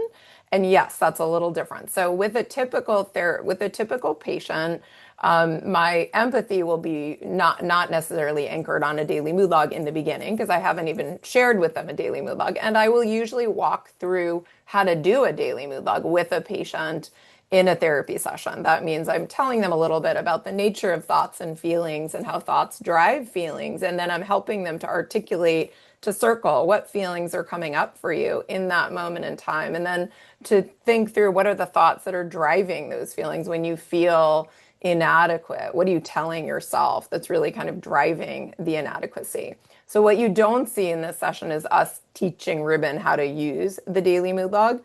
That being said, once I teach it to them once and I sort of walk them through it in session, then I have them do it for homework. And a lot of the real work of therapy happens between sessions where the patient is on their own, circling the feelings, writing down the thoughts, and even working on the methods. And then we sort of, fine tune and add methods in session. Great, thanks, Jill. I've got one more for you, Jill, and then I've got one that I think maybe Ruben can help us out with. But the first one here is it unusual for Dr. Burns to ask a question about someone's past experience or traumatic event? When they asked Ruben about his experience in the class, right, where he put up his hand and nobody else Right. did. What was he hoping for there? Where was David going with that question? Yeah, I think I'm not sure that, and you're welcome to answer it too, Mike. I'm not sure there's a black and white answer to that question. What I would say is, of course, people's history and pasts are important to who they are. And especially when someone brings up a story or brings up a comment about, and this happened with my father, or this happened in a classroom, like a traumatic event that maybe sheds a little bit of light on what's happening. I think for sure we will ask them to share more about that with us. Again, I think the idea is that understanding and connection is hugely important. It's just not curative. So we wouldn't spend many sessions talking about the past only. But especially in the case of people who've experienced traumatic, events, like understanding their past is totally relevant and valid and helpful. I think for me as well, Jill, often what they experienced in that moment, like, and you can add to this for us, Ruben, maybe in that moment in the classroom is very, very much the same as they're experiencing right now. It's like it all comes back. Those emotions are like the same kind of emotions. And so it gives us a depth of understanding of their overall experience. Does that make Yeah. sense, Ruben? Maybe you can chime in there. Yeah, I Yeah, think that's I right. think that's right. I I think it think it brought to mind an episode, a specific moment that was um, particularly acute and one that I hadn't been, that I hadn't even thought about for years. And so I do think it brought some of that to life for me. Um, and I think it also gave David maybe an opportunity to sort of empathize with the pain that I felt in that moment. And kind of as Jill was saying, yeah, offer a little bit of extra opportunity for empathy in that respect as well. Next question that during the empathy, Jill, you and David asked for verbal feedback on empathy in the alliance. Give us a grade. How do you ensure that you get accurate feedback from the client? And somebody said, I find that clients feel more comfortable providing feedback when they provide it on a written scale, which we do in a testing form afterwards in our evaluation of therapy. But I know as a client, I've definitely lied when asked for my rating of the alliance because I didn't feel comfortable telling the truth to them. And so maybe you can comment on that and we can get a bit of Ruben's feedback because I noticed that he gave you guys an A plus and then he said, except for this area, there was an A. So what are your thoughts on that, Jill? Oh, sure. Yeah, no, I think you explained it well. We do actually ask them in paper and pencil, as you guys saw, using the evaluation of therapy session at the end of each session. But in the moment, yeah, I find that what Ruben did is quite common, right? So it gives people the opportunity to say, "Oh, you're doing great. Oh, but there is this one thing," right? And so sometimes people are really honest and say, "Oh, it's kind of a B plus." And you got people who've seen us do live demonstrations and workshops, which we do all the time. People very often will give us like an A in this and a B in this. So I actually find that people are pretty honest. But even if they're not, like you saw with Ruben, you can say A, but there is this extra thing. So the point is stopping, pausing, asking certainly invites a lot more information than not asking, right? And you'll notice that David asked in a variety of directions as well. How are we doing with warmth, and how trustworthy are we? How are we doing at understanding what your experience is, and then grades from there. And that's Yeah. my experience too, Jill. Often they'll add a little bit more, which is an indicator that we're not getting that A plus yet, and that's okay because we just fall back Yeah. to empathy and deeper Yeah. understanding. Um, what's the best response when a client says yes to the magic button, which is in some ways a good lead into what we're going to be doing shortly here, but Right. Yeah. So I'm glad you asked that. I saw that, noticed that, and I wanted to answer that question. So essentially, if you think about it, we're asking the magic button, right? Would you, if you could press a button and walk out of here and all these thoughts and feelings would disappear and you would feel amazing, would you press that button? So your patient is either going to say yes, which is actually the most common response I get, meaning, sure, that's why I'm here, right? Help me. And so if they press yeah, if they say yes, and that is what we're going to practice next, but then we might say, wonderful, I'm so glad that you want that help, that you'd like to be feeling better. And at the same time, I'd love to sort of pause us for a minute and ask you to think with me. There might be some benefits to some of these negative thoughts and feelings that you're having. And they may be serving you, they may be serving you well, or they may show something really kind of beautiful and awesome about your value system. So if we could take a few minutes to explore that and think about that before sort of pushing forward and bringing about all this change. So that would be a response to, yes, where's the button? And then the alternative is what you saw Ruben do, which is probably like a more experienced, thoughtful person would be like, I don't know, I'm not sure. And then I say, absolutely, I'm glad you said that because on the one hand, sure, I'd love to help you. Do we have great tools? Yes. On the other hand, I hear what you're saying. There might be some good reasons not to push the button, and that leads us to exactly the same conversation, right? They're both are just a brief response that's different, but they both lead to positive reframing, where we say, can we spend a little bit of time looking at what your thoughts and feelings show about you that are beautiful and awesome, and how they might be working for you. excellent. Jill, I'm just a bit mindful of time. I know there's some great questions coming up. I know we won't be able to get to all of them, but and there is at least one that I've saved for when we have David later on. I think it would be a Okay. great question for him. But do we have time for more, or do we want to move on to the next section? We'll, I mean, if you have one more you want to do, we'll do one more. Otherwise, if nothing stands out, then we can. Yeah, there's a couple of people that have asked, and this is a great question for you, Jill. How do you do this in a 50-minute session? Like, how do you do all of this?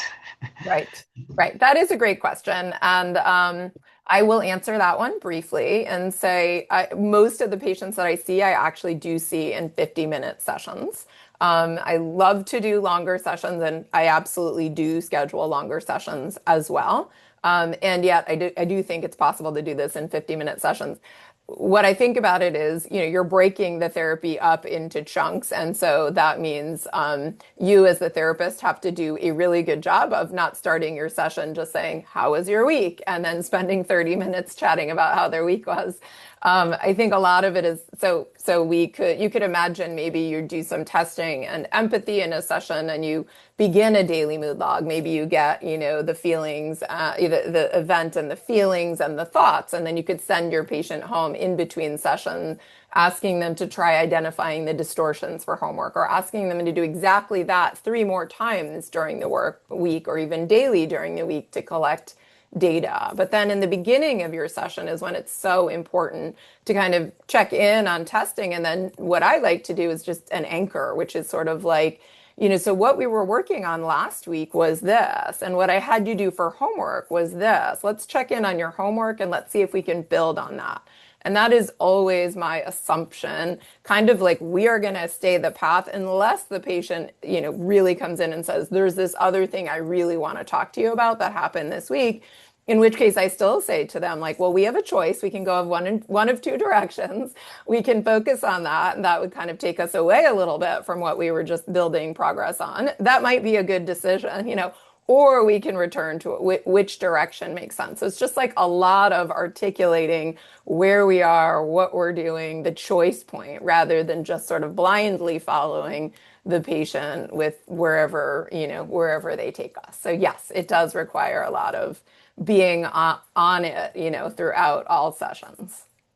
I love that, and it just reminded me of I think sometimes we get kind of addicted to the empathy and the chatting phase because it feels very Right. comfortable and warm. And I had a client once where I was probably 30 minutes into a 15-minute session where I said, "Well, should we roll up our sleeves and get to work?" And they said to me, "Well, I was wondering when we were going to get to work." And so because I'd set it up like you do, and it was like, "Oh yes, okay." Now I'm actually being more empathic by honoring their desire when they first come to therapy to get that meaningful work in. And so if we set it up well, then you can go to a deeper level of empathy very quickly, particularly using the testing forms that we have, which for me are such an incredible launch point for that deeper empathy, as well as the agenda setting, that positive reframe, that we saw you doing with Ruben.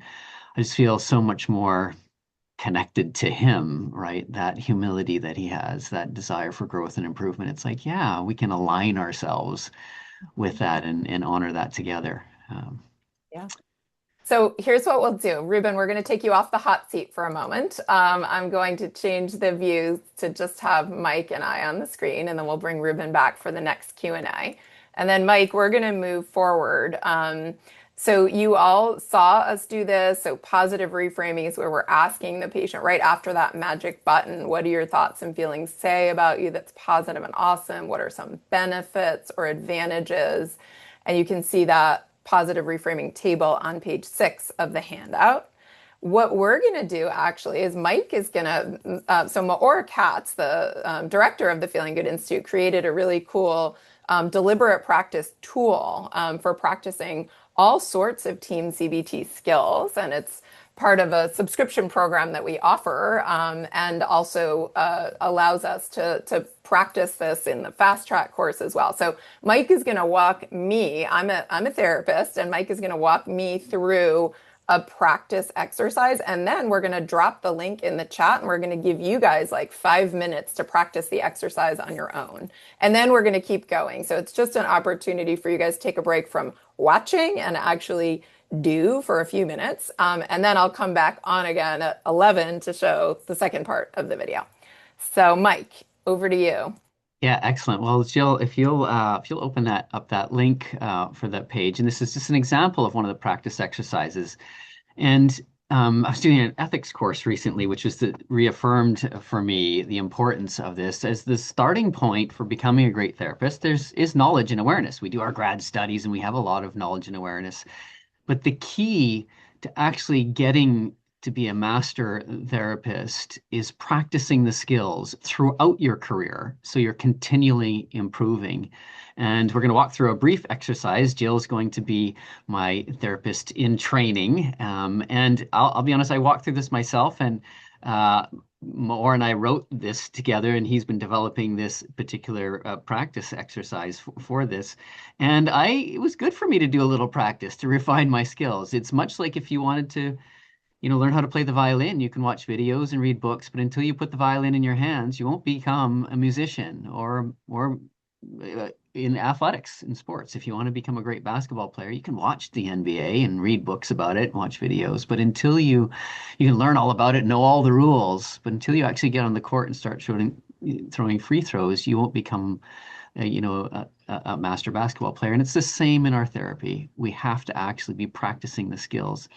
And so this particular exercise, and I realize this is quite small, we're going to put the link in here so you'll be able to see this page for yourself in just a minute. But this has got the skill description of positive reframing. What are the key elements? And Jill, I'll get you to click on the skill criteria tab there. And it lists the three skills that Jill is going to practice. And then she's going to start hitting go into role play, and there'll be a patient will state what they are kind of wanting help with, and then Jill's going to practice these three skills. The first criteria is she's going to affirm the patient's choice and then direct the patient to pause. So they've just been offered the magic button, and they've said, yes, I'll push the button. And Jill's going to affirm the patient's choice, then direct the patient to pause. The second thing she's going to do is direct the patient to consider the positive benefits they lose if all their depression or anxiety would vanish with the push of a button, much like they did with Ruben. And then finally, she's going to direct the patient to consider some of the beautiful values their depression or anxiety shows about them. What is it that's important to them, right? When we look at positive reframing, there's a purpose to our symptoms, but it also reveals some values about who we are. And so, Jill, if you hit the go into role play, and then I would push that button if it meant feeling great about myself. you're going to hit record audio. Okay, so when I hit record audio, it's going to start recording me. So I'll hit, so you all heard this. Let's see, can I hit that again? Yeah. For sure, I would push that button if it meant feeling great about myself.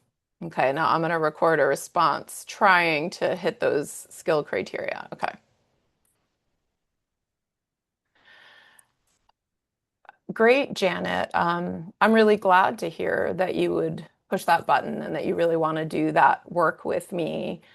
Um, I'm wondering if we can pause for a minute here, though.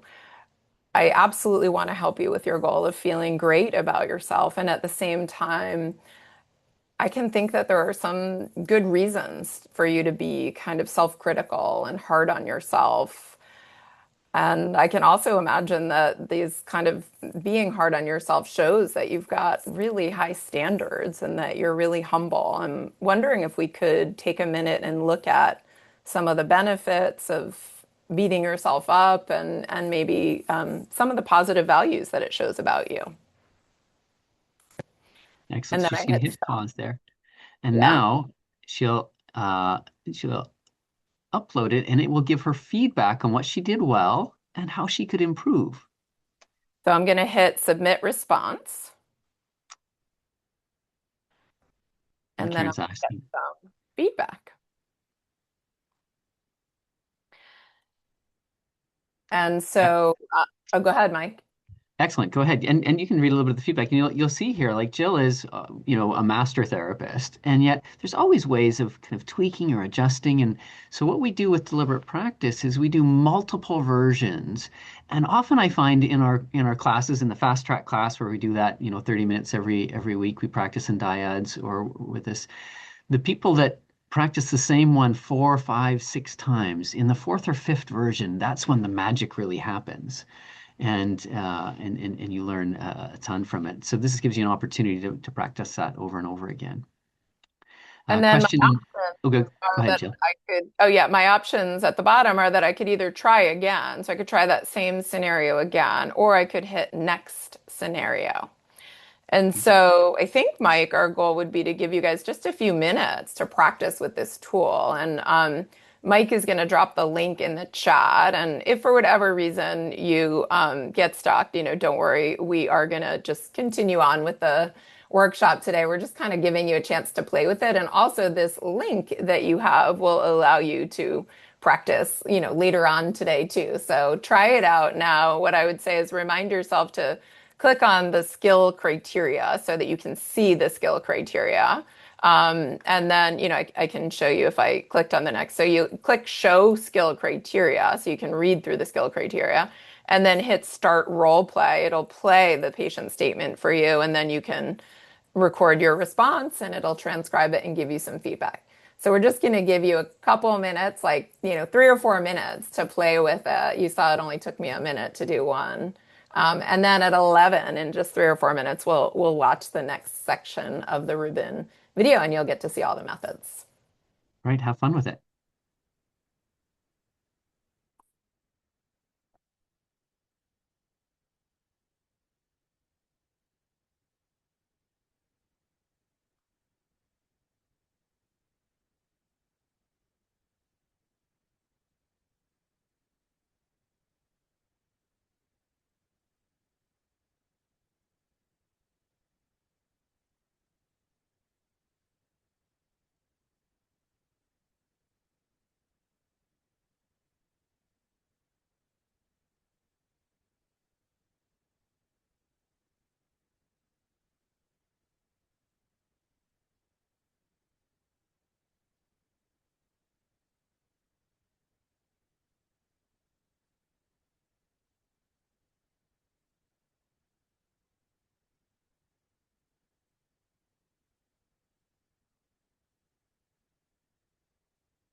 Okay, I'm going to move along in our presentation. So hopefully you guys had opened a separate window and got maybe 1 or 2 rounds of practice in. And if not, save the link that Mike put in the chat box so you can even come back and practice a bit more today. And again, that's a kind of an exercise that we've now incorporated into a subscription program that we have, where people can watch recordings of our trainings and also engage in practice exercises. And we're also adding it to our fast track course, which we'll tell you a little bit more about at the end of today. But let's move forward and watch part 2. Oops, let me just see how. While you're setting that up, Jill, just a note: if you have questions, while you're watching this part of the video, send them in the chat. I've been capturing the questions for David and Ruben at the end, and if your question didn't get answered yet, I'm reviewing them, and we'll try and make sure we get to as many of them as we can. Okay, so let's watch part 2. Which is methods. And so if you'll choose a negative thought you'd like to work on first, Jill will lead the charge in some of the many ways that we can challenge that thought. Because remember, our hypothesis is that those thoughts actually cause these negative feelings. And if we can reduce your belief in these negative thoughts, we can reduce the intensity of these negative feelings. Yeah. Let's start with my speech is too slow and I sound foolish, ignorant, and boring. So my speech is too slow and I sound foolish and ignorant and boring. Can you take a look at the distortions and tell us what distortions do you see in that thought? Yeah. I would say it's all or nothing thinking, in that it's basically saying either my speech has to be uh, fast and interesting, or completely slow and completely boring and ignorant, um, which is not true. There's gradations, and sometimes I speak faster and sometimes I speak slower. Um, so I Yeah. think it's all or nothing. hmm Um, And what other and it's distortions do you see? overgeneralization for kind of the same reason. Mental filter, definitely dwelling on those pauses, rather than the sort of moments of articulate speech that I have. Um, and again, discounting the positive for the same reason. Um, it's definitely mind reading. It's assuming that people will react negatively, that they'll find it boring, and that they think that I look foolish and ignorant. Um, and fortune telling for similar reasons. hmm Basically, all of these. And I even see a hidden Um, should in here, right? Like I should always speak yes, eloquently or, in the perfect pace, yes, and I should always sound yeah, intelligent and exciting or something like that. totally, totally, Yeah. yeah, yeah. Okay. Definitely a hidden should. So just a few. Labeling. Would ask you about, I don't know if it's in there, but self-blame is one of the 10. Yeah, yeah, definitely self-blame. It's yeah, kind of blaming myself for screwing up, and speaking slowly. It's definitely also labeling, hmm calling myself boring and ignorant and foolish. Totally. That's a big one, So a actually. lot in Yeah. there. Yeah. There is a lot in there. Yeah, I think externalization of voices sounds like a good place to start for me. Okay. Let's do it. David, you want me to get us started? Either way, yeah. Wait, you can jump in. You want to lead it? Who would you like to attack you, Ruben? Let's go with David. Yeah, the ogre. Yes, right. Can I talk to you for a minute, Ruben? Yeah, sure. You know who I am. You're Ruben. Negative Ruben. Yes, yeah, that's right. And I know you're in this group to get all kind of lovey-dovey, cheered up. Oh, you're so special. Everybody loves you. But it's just a fact of the universe that your speech is just too slow, and you sound foolish, ignorant, and boring. And I didn't want to hurt your feelings or anything, but I just wanted to tell you the truth. Yeah, honestly, I think it is true that I speak very slowly sometimes, and I have some long pauses, which certainly feel awkward. And I imagine there are some people who might react negatively to that and kind of lose interest when that happens. Um, at the same time, people have also said that sometimes the pauses are helpful because it um, kind of keeps them interested, which is counterintuitive to me. Um, but I think it's true that sometimes I sound ignorant and foolish and boring. Um, and the beauty of recognizing that is that I can work on those things and work on my speech fluency um, it's not always going to be perfect, and there are going to be times when people don't like it, and I make a bad impression, and that's part of life. So who won, would you say? I won, I would say big. Big, but not huge. And, Yeah, yeah, and, big but not and, huge. and remember that we've got four strategies that we can use in externalization of voices. We've got the self-defense paradigm, we've got the acceptance paradox, we have the counterattack technique, and then we have the category other, which is be specific or whatever other techniques one wants to use. Um, would you like to try to revise it by, weaving in some of those others, or would you like to do a role reversal? Um, I kind of be interested in a role reversal if that's right.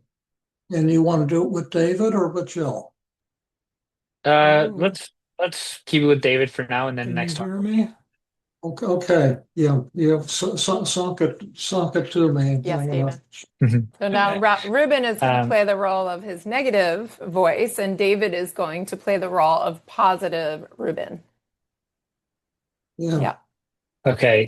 David or Ruben, can I talk to you for a minute? Oh, you never stop talking to me. You're always there yapping in my ear. I'll never be alone. Great. Well, I wanted you to know that your speech is too slow and you sound foolish, ignorant, and boring. Well, I have a couple things to say about that. Uh, my speech is what it is, and it's pretty awesome, actually. I have a kind of a British type accent that almost everyone finds charming. And when I'm slow, if I sound foolish or ignorant, maybe I am feeling foolish or ignorant at that moment, or maybe not. Maybe people like it, but I have another problem much greater than my speech problem. What's that? Listening to your bullshit, constantly putting me down. I think I'm going to celebrate myself, slow speech and all, and Hmm. uh, and teach you a little Buddhism 101. The number Yeah. you dialed is not a Yeah. working number. Please check the number and Did you want to say You more? know what Buddhism Buddhism 101. 101 is? Oh, so sorry, you guys. I was trying to pause it so that I could tell you, David, that we can see you. We know that you're here. Oh, maybe David can't hear me. Okay, I'll find a way to get back to David. David's joining us for the Q&A and is was wanting to make sure that we could hear him. So yes, David, we can hear you and see you, but we're not going to bring you up until it's time for the Q&A. Or which is Oh, but now I have methods. to, And so if you'll sorry, you guys, now I have to find out where we were. Shoot. Mike, maybe you can help me. I was trying to help David to know that we could see him. David had just Great. sent Well, that. I wanted you to know that your speech is too slow, and Is this where we were, Mike? Yeah, he'd just done a role reversal, and David was saying, "I'm listening to your BS." Yeah. Okay. So a little you bit sound further. foolish, ignorant, and boring. Well, I have a couple things to say about that. Dr. Jill Levitt. I'm Is not able to take your call. pretty awesome, actually. I have a kind of a British type accent that almost everyone finds charming. And when I'm slow, you know, if I sound foolish or ignorant, maybe I am feeling foolish or ignorant at that moment, or maybe not. Maybe people like it, but I have another problem much greater than my speech problem. What's that? Listening to your bullshit, constantly putting me down. I think I'm going to celebrate myself, slow speech and all, and Hmm. uh, and teach you a little Buddhism 101. Yeah, You know what yeah. that I think that is? was Did you want to say You more? know what Buddhism Buddhism 101. 101 is? Well, No. you can take your criticisms and stick them where the sun don't shine. Yeah, yeah. I think that was huge. Huge, and how did I get to huge? I think you used some of the techniques I did use some self-acceptance. You also threw in some defense. But I think the big thing was the counterattack. Yeah, Um, right. you know, I have I have I may have slow speech and that may be an issue, but it's not really the thing that's bringing me down. The thing that's bringing me down is you criticizing voice constantly, ragging on me for talking slow. Oh yeah, I love that. I love what you're saying. Let's see if you can do it. Are you ready? I'm ready. Yeah. Ruben, I know David is trying to cheer you up with some of that, love hippie stuff from the late 1960s, but it just not going to cut because it's a fact of the universe, Ruben, that as smart as you are and as handsome as you are and as impressive as you are, your effing speech is too slow and you sound foolish, ignorant, and boring. Boring. Oh, Yeah, I mean, it's totally true that I sometimes have really long pauses and that my speech is slower than I'd like it to be at times. And maybe I lose people during those times, and maybe there's some people that don't like it. But honestly, I'm doing the best I can, and I think my heart's in the the right. audio, which is I have a much bigger problem crossed than off. speaking too slow, and that's your voice constantly nagging me in my head, telling me how worthless I am for speaking slow. Who won that one? I did. That felt huge to me. Yeah, nice. Way to go. I love that. Over to you, Jill. Well, I guess I would say, yeah. So now that you're at huge with that one, I feel like we could go in two directions. We could just pick another negative thought and just keep going with externalization of voices. Maybe that would make sense. And, or at least maybe we should do a little bit of that. And then we could always go to feared fantasy with that particular thought and be the audience telling you that your speech is too slow and that, that you sound foolish and ignorant and boring. And we could be the group from hell, right? So two directions we could go in. Do you want to build on the momentum and do a few more externalization of voices thoughts, or and then let's Yeah, I play like think fantasy? yeah, I think that would be my temptation right Awesome. now. Yeah. You want to pick another thought? And we'll hit you with that. Yeah, let's do if I screw up, David will be disgusted and see I'm a worthless, selfish fraud. Okay. Yeah, Yeah, Ruben, let's do round of externalization of voices, right? So you are going to be who? I'm going to be Ruben, positive Ruben, Exactly. And I'm going to be, negative Ruben. yep. So, yeah, Ruben, if you screw up in this Tuesday group, David is going to be disgusted with you. And he's going to think that you're a worthless, selfish fraud.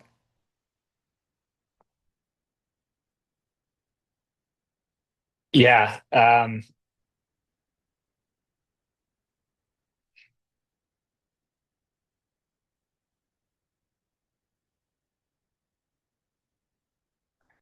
Sorry, I froze for a second there. Could you hit me with it again? Yeah, sure. Ruben, if you screw up in the Tuesday group as a small group leader, David is going to be disgusted. He's going to think you're a worthless and selfish fraud.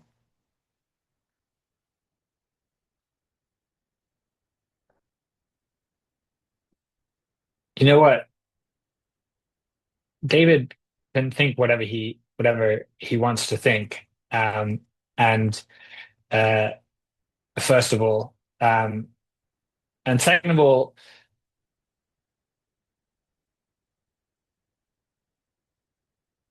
I'm choking on this one. I think I feel like there's so many ways to go, Okay. and I'm choking.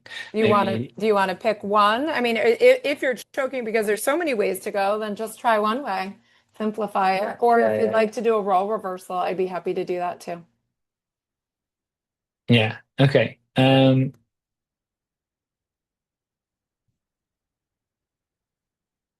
Can you hit me with it one more time? Yeah, if you screw up, David's going to be disgusted with you and think that you're a worthless and selfish fraud. You know, it's kind of amazing, um, how much you admire David and want to impress him. Um, and it really shows how much you care about the Tuesday group um, and Team CBT, that you care so much about really nailing this and not disappointing David. At the same time, uh, telling yourself, telling me this is, you know, not going to do anything to help me improve. Um, and David is one of the warmest, kindest, most loving human beings that you know, and has only been encouraging. So this notion that he's this horrible ogre, uh, is completely distorted and um, and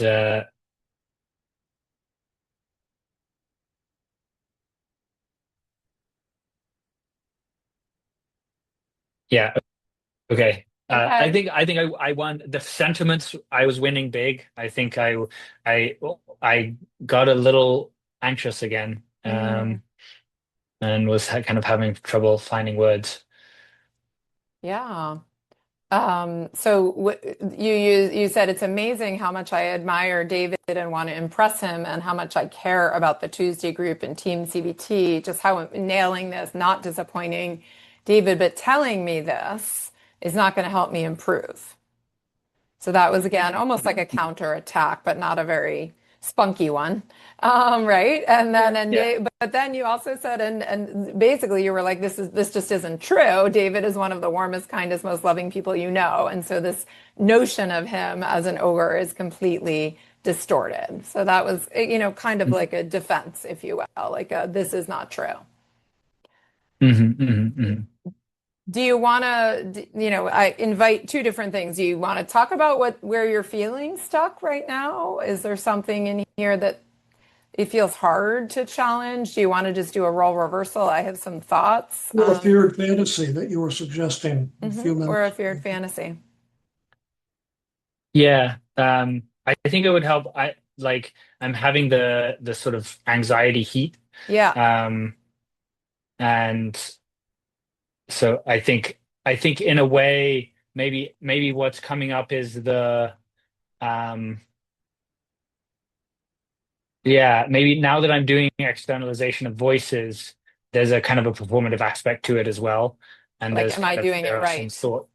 Yeah, exactly. There are some of those thoughts like I need to do it right, and I need to blow this thought away and impress people with my skill, kind of like that. Um, so maybe just voicing that is, yeah, I feeling the anxiety kind of Yeah, you got stuck fade in somewhat. externalization of voices and couldn't come up with a good response. And so you're telling yourself, I need to do it right, and I'm not doing it right, and I need to blow this thought away. And that causes you to feel kind of stuck and anxious. And yeah. Hmm.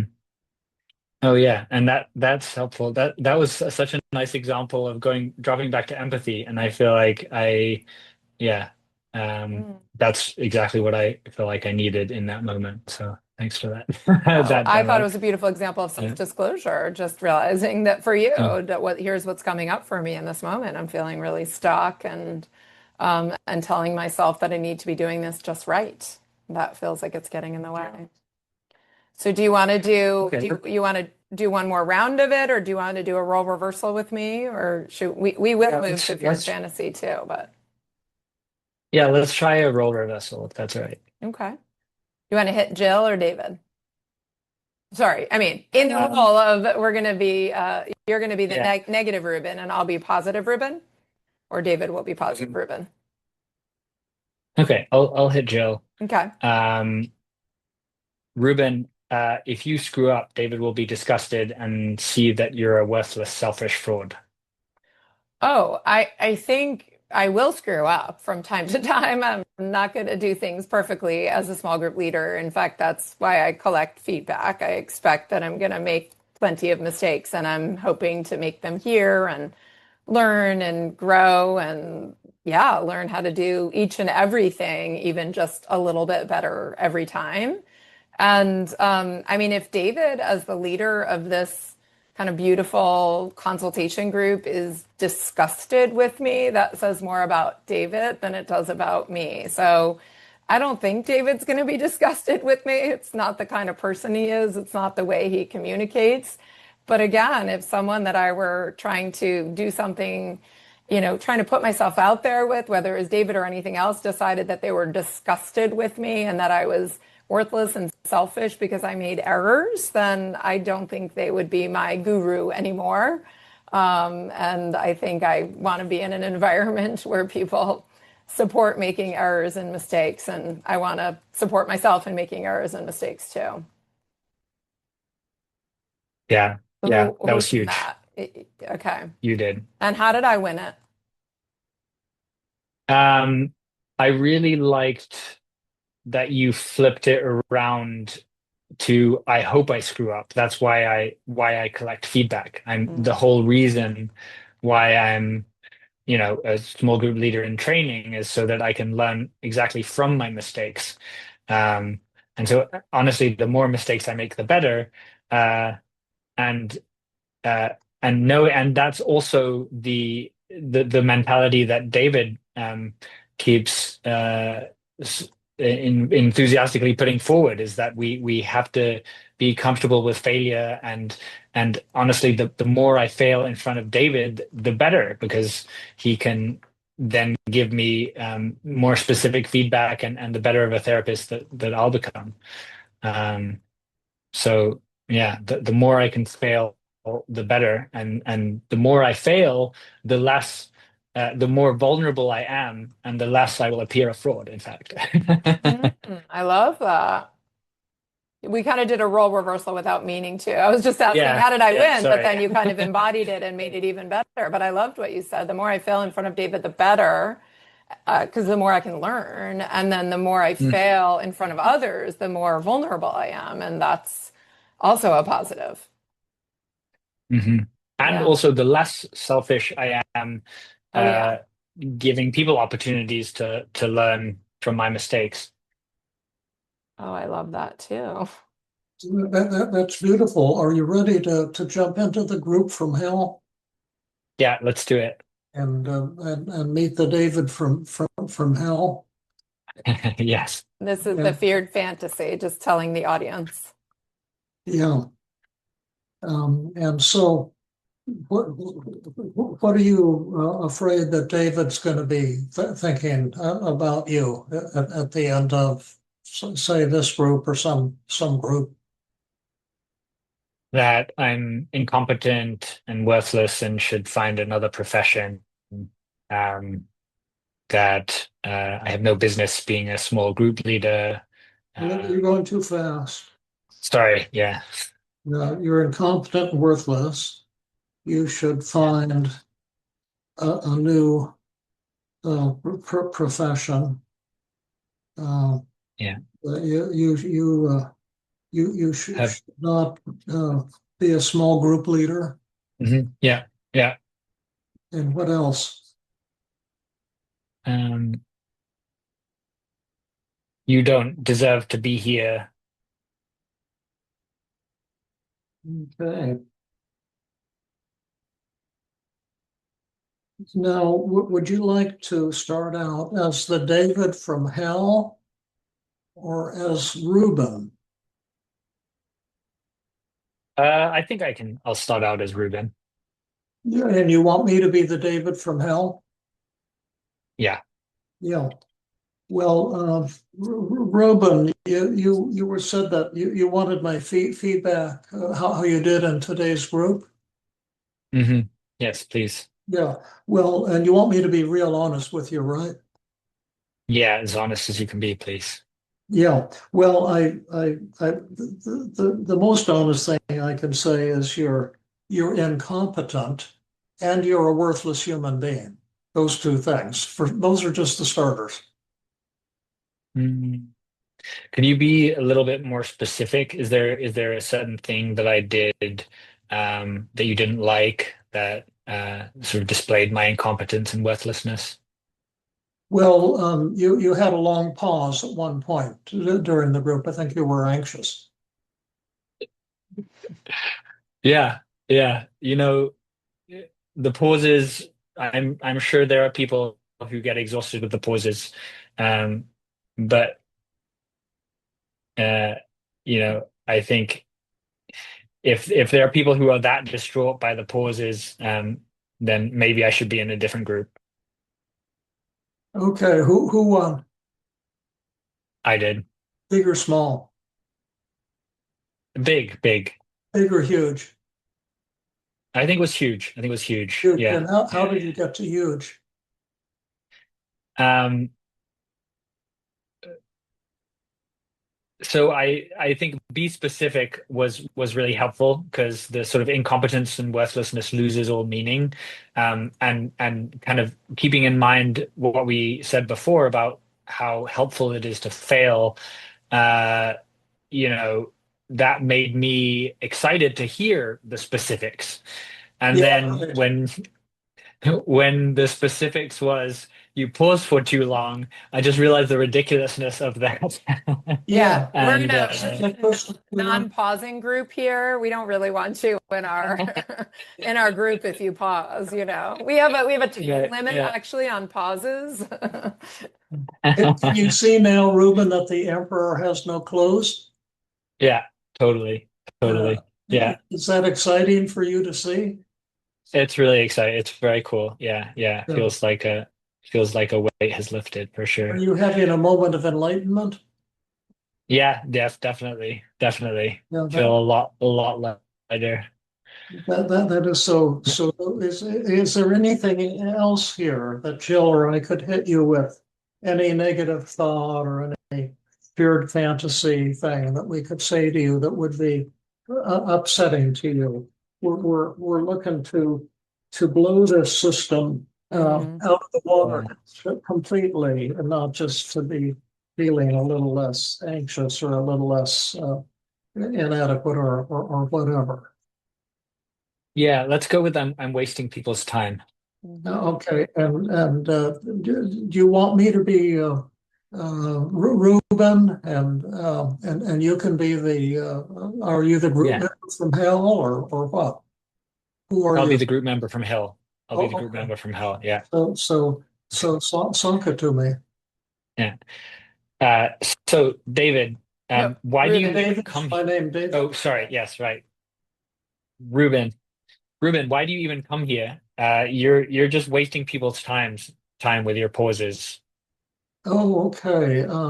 Well, I'm coming here to learn and overcome my anxiety and my fears. And this kind of interaction is actually helpful to me because this is the kind of interaction I have feared the most. But yes, I have a lot of strengths and many shortcomings and weaknesses as well. Um, and and so I guess your problem here is because I'm wasting your time. Yeah, that's right. You're wasting my time and you're wasting everybody else's time. Would you say I'm We're trying to wasting your learn. time at this moment? We're talking about a conflict between the two of us. Yes, Really, you're you don't wasting like my to talk time. about conflicts with people? No, talking about conflicts is such a waste of time. Yeah, talking about conflicts is a waste of time. You mentioned someone needs to find a new profession, but I don't think I'm the one. I think you might be the one. Yeah, nice, beautiful. Yeah, isn't that Yeah, I think cool? you won. Yeah, that's very cool. Yeah, you won huge on that. Yeah, yeah.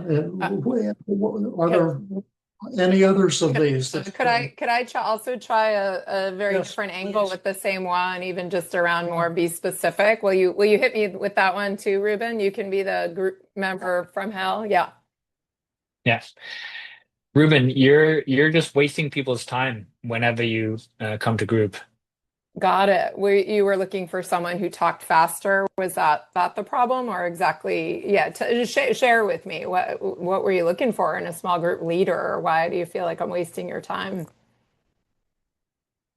Yeah, small group leaders shouldn't pause so much. They should have the answers ready at the drop of a hat. Um, they shouldn't waste our time with long-winded, slow responses. How much time did you want me to take with my responses? Was there a precise number of minutes my responses should take, or do you lose interest when people talk for like more than 10 seconds at a time, or 15 or 20? You got me. Yeah. Nice. I love that. That was me. I was laughing because I was also thinking, Ruben, I just have to share. In this group, people nail me because I talk too fast. So this whole topic makes me laugh so hard because in the chat box, people will put like "slow down, Jill," or like "can you please talk slower?" So anyway, it makes me laugh. Oh, Like that's funny. so really, exactly how many minutes should we each take on our explanations, right? Do any of these It could be a representatives perfect. hold any sway over you, or Yeah. would you like to have the group members take a thought from your daily mood log and attack you with externalization of voices? Have several of them do that. Yeah, that would be great if people have the daily mood log in front of them and want to chime in. Yes, I how like many that of you idea. have Ruben's daily mood log in front of you? Okay, Laura, will you start out, and then let's see, it's Soban at the bottom there can go second, and hit Ruben with one of his negative thoughts using the second person you. All right, Ruben. People will not love you and accept you as flawed and vulnerable human being. They just will not accept you. Yeah, well, what I'm learning is exactly the opposite. Um, that the more vulnerable and flawed I can be, the more human I will appear to everybody, and the more people will accept me and love me and be able to relate to me. So I think, yeah, what you're saying just doesn't hold any water. So who won there? I did. How did Huge. huge? And how did you win huge? Yeah. Okay, Um, your turn. Self-defense. Okay. Yeah. Job. Thanks, Laura. But it was also self-acceptance. And acceptance. Yeah. Yeah. Yeah, totally. Yeah. Ruben, I think you shouldn't be so upset or angry. It's just plain ungrateful. Yeah. And is that one of his thoughts? Yeah, that's one of them, one of the Okay, in great. the revised daily mood log. Um, there's a certain amount of ungratitude in feeling upset and angry, and yet I'm going to feel upset and angry from time to time, and that's perfectly fine. Um, there's nothing wrong with that. In fact, I have a much bigger problem than feeling upset and angry some of the time, and that's your nagging voice in my head telling me I'm worthless for having these feelings. Thanks, Soban. I think that was a huge win on my part. And that was you did some self-acceptance and then you did some counterattack, right? Hmm. Yeah, Yeah, that was yeah. great. Now, what I'd like to do is go through your end of session negative feelings on the brief mood survey, starting with Yeah, anxiety. That was 70 and your goal was 30. How anxious are you right now? 0, Great. And then how ashamed? That was 30 and the goal was 20. 0, Uh-huh. And then the inferior and incompetent and all was 80. The goal was 30. What's that now? 10, 10. And then the loneliness, especially rejected, had been 40 and then 20. What is it now? 0, Is 0. And then embarrassed, foolish, and self-conscious, that started at 70. What is it now? 0, 0. And then frustrated and stuck, that had been 30. What is it now? 0, 0. And then the final was resentful and upset. That started at 30. What is it now? also 0. Yeah, 0. And then I have my two standard questions, and then we'll turn it back to Jill for the general, discussion. What did this all mean, and what are the teaching points? But the first question is, were these changes real, or are you just being nice? No, no. Definitely I feel very different. There's even the kind of residues of some anxiety in my body, but there's the kind of belief in um their reflection about sort of me as a person is completely gone. That's great. And then the last question is, what was the healing element, would you say? Because we did so many things. We did, measurement, and we did empathy, and we did positive reframing, and we did, a lot of techniques with externalization of voices and the counterattack and the acceptance paradox, and we did a lot of things, but you had moments of illumination when you suddenly saw something you hadn't seen before. And can you talk about what those might have been, and what were the things that kind of opened your eyes? Yeah, I think of course it was a combination of things. I'm thinking back to some of those moments now, and um, I think one significant moment was really the sort of deep down recognition that part of what we're here to do in group is make mistakes. And I think I had I had that understanding on intellectual level, and I think it really kind of deeply sunk in today. Um, Yeah. and yeah, and I think there's also, I mean, David and I had a conversation before this that was also very helpful and um, kind of an aha moment there, and kind of carrying over to today that there really isn't a separation between me and the person I admire.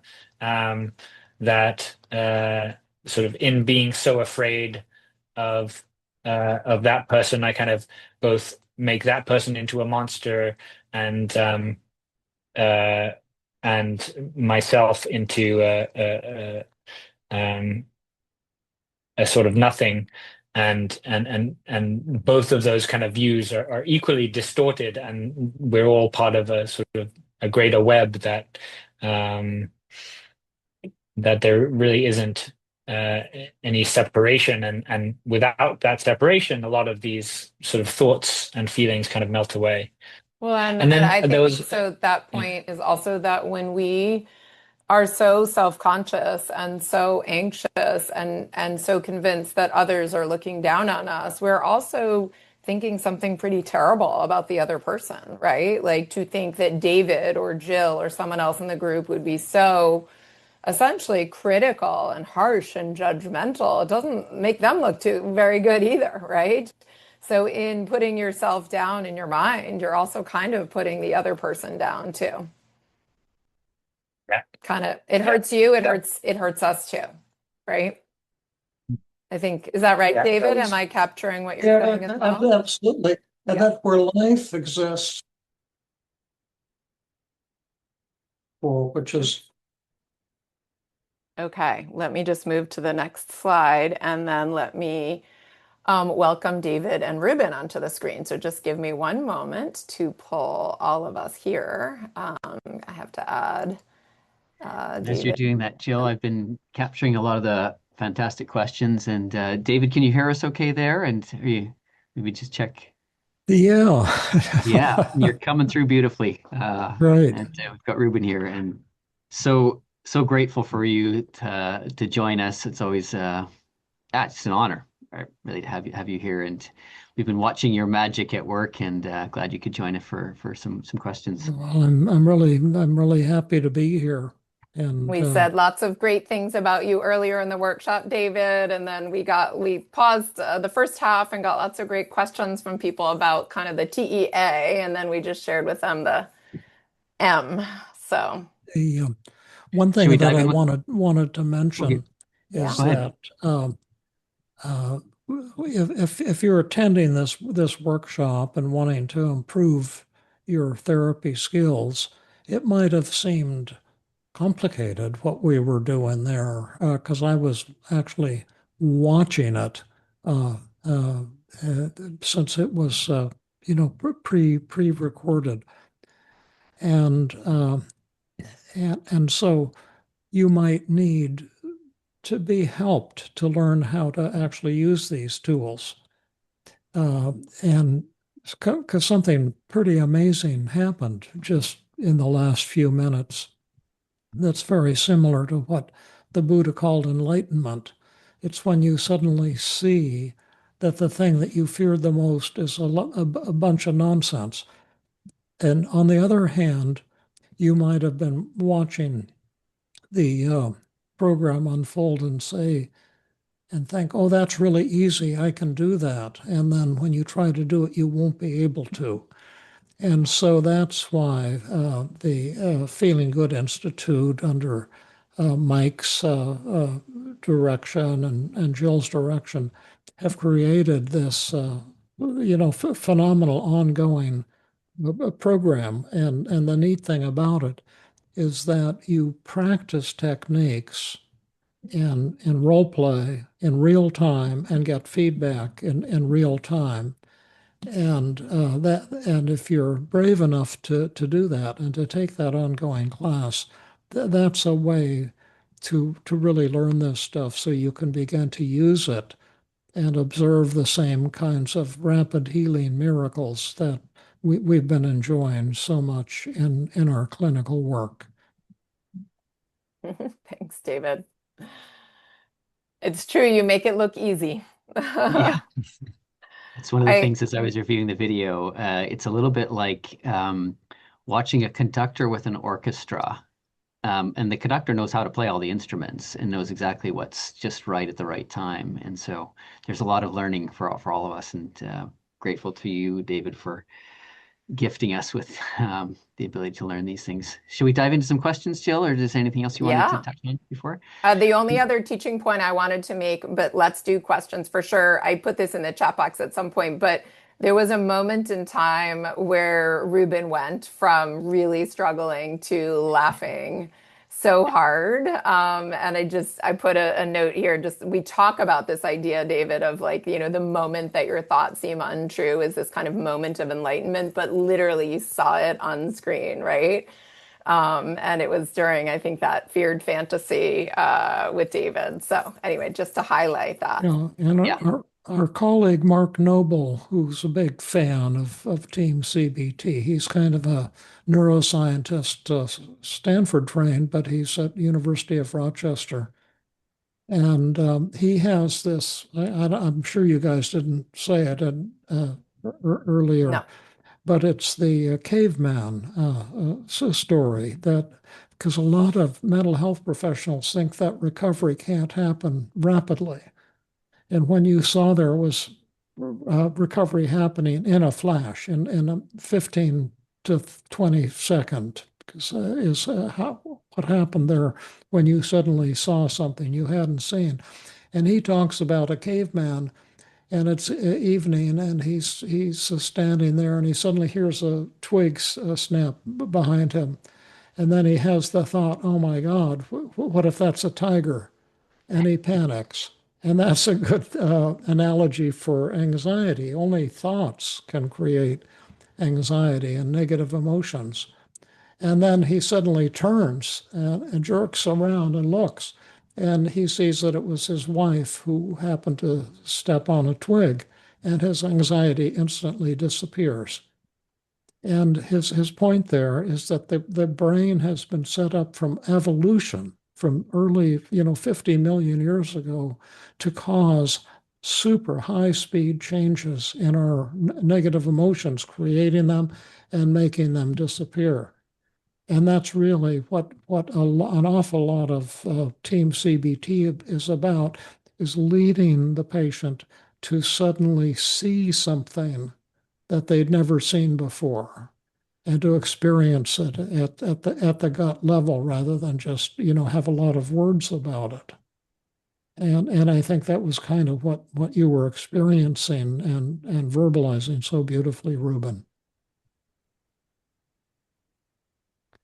Yeah, I think that's a great way to describe it. And it's very hard to know ahead of time that that's possible. And I think that we can get stuck in these modes where um, we've been stuck so long that it's hard to imagine that um, a 2.5 hour long discussion could change how we see things. But I think this experience really showed me that it is possible with the kind of the right guidance and um, the team process.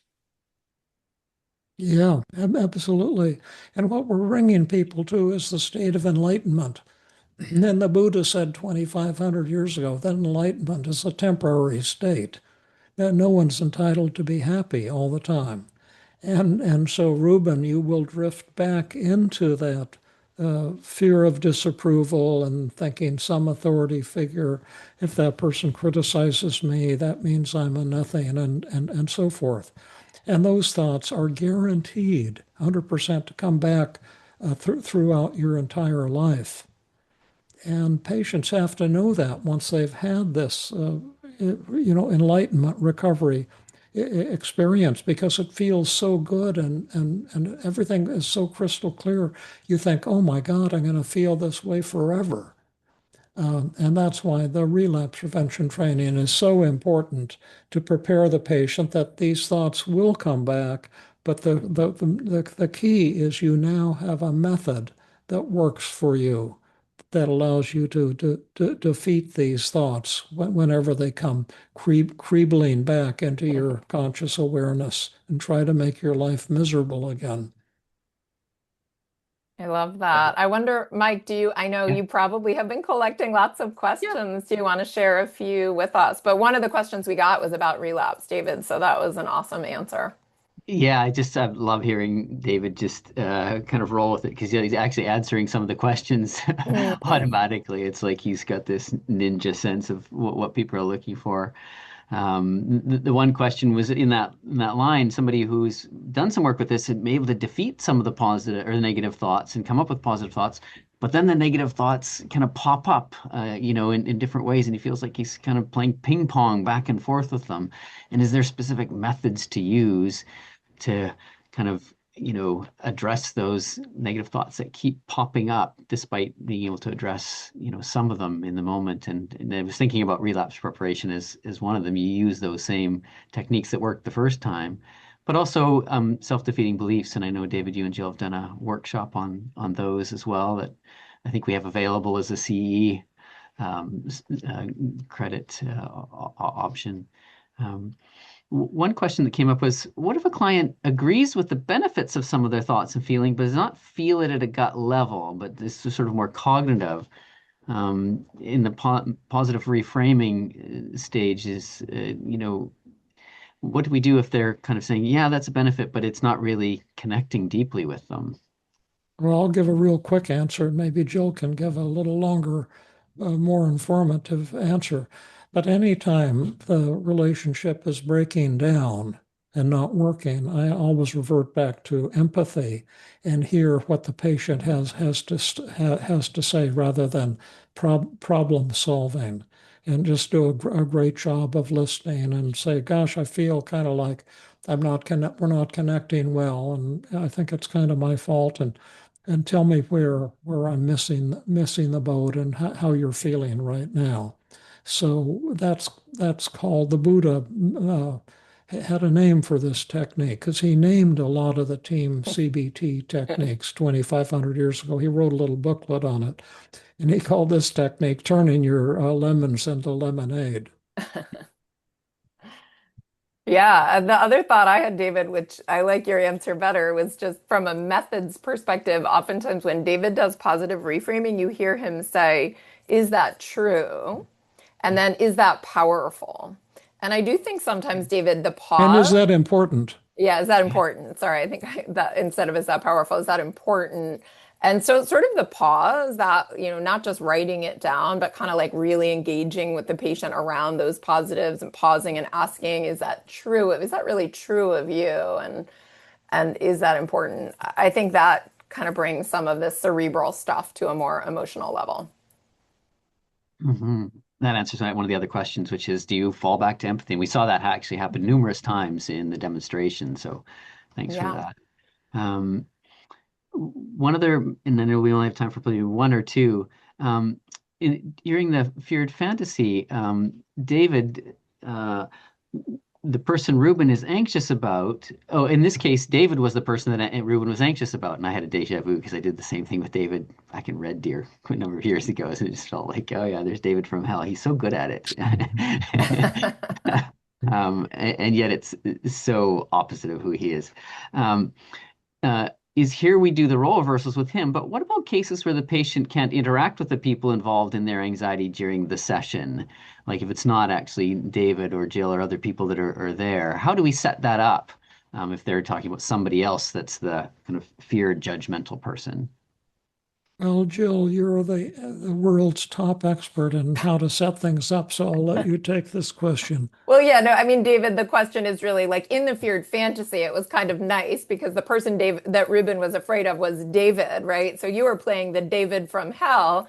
And the question was, if David were not in the room and you couldn't practice the David from hell, what do you do? And the answer is very simple. It's most of the time the person is not present in the room. This is not a method specifically for that instance, right? We are role playing. So you saw me do it with Ruben and we played the group member from hell, or the therapist could play the David from hell, right? You're basically playing the critical other. And so it's not important that the person is actually there. It is a role play where you're the first question was, what are you afraid others are going to think about you?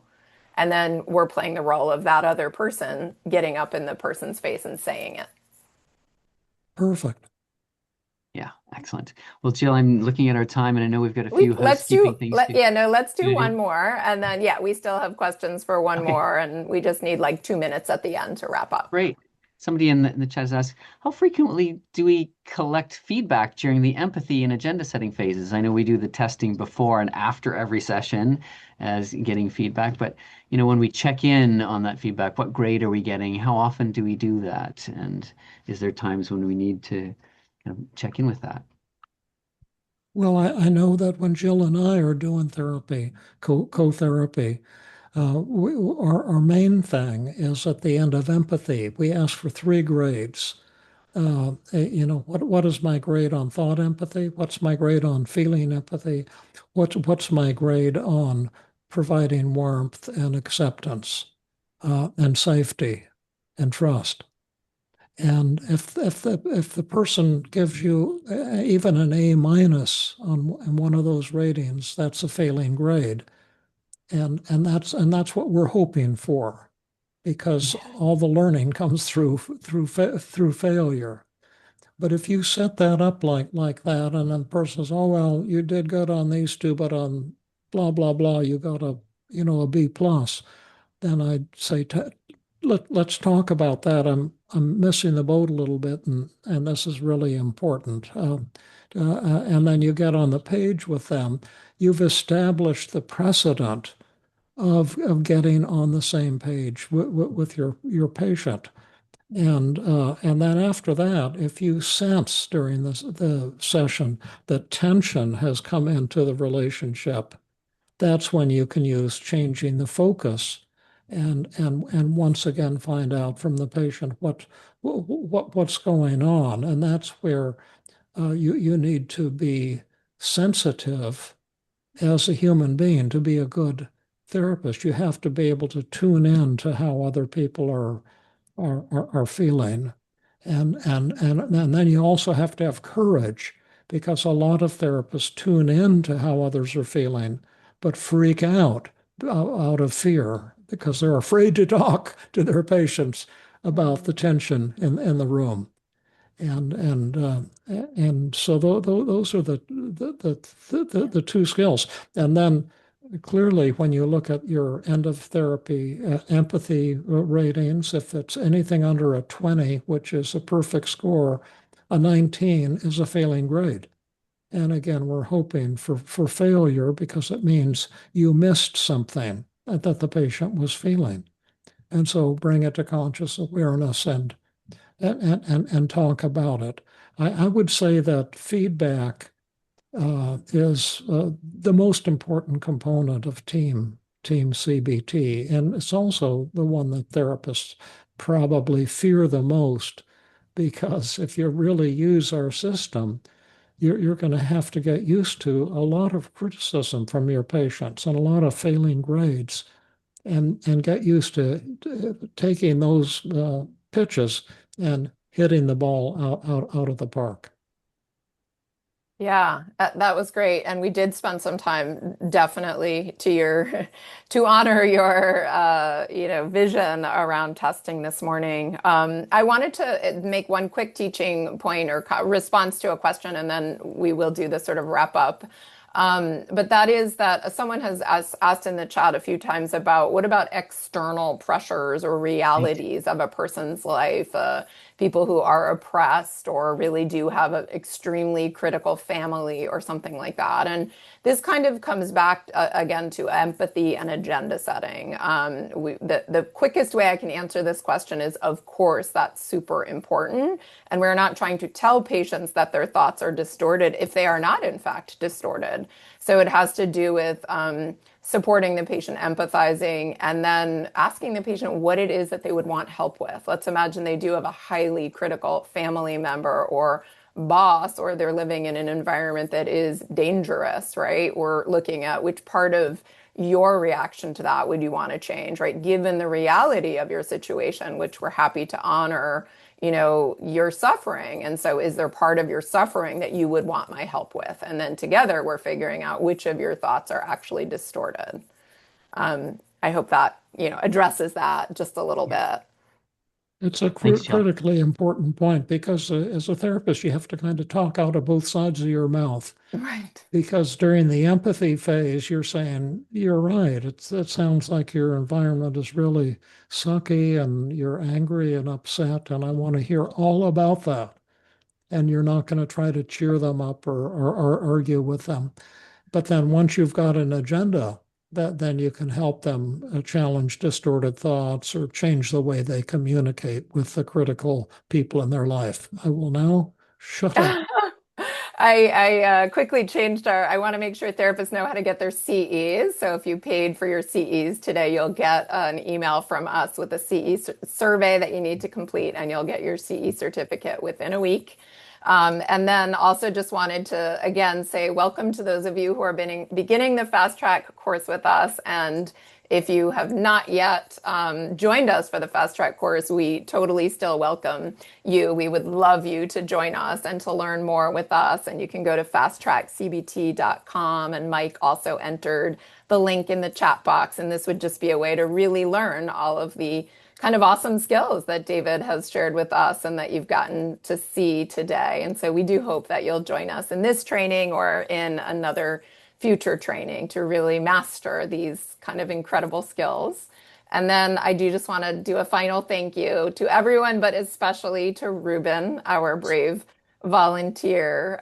We really, really appreciate you putting yourself out there and being willing and happy to share your vulnerable and flawed self, just as we all are with us and with the audience. And also a huge thank you to you, David, for this incredible model, for doing this work with us over the years, and for joining us today to chat with us and share some thoughts with us.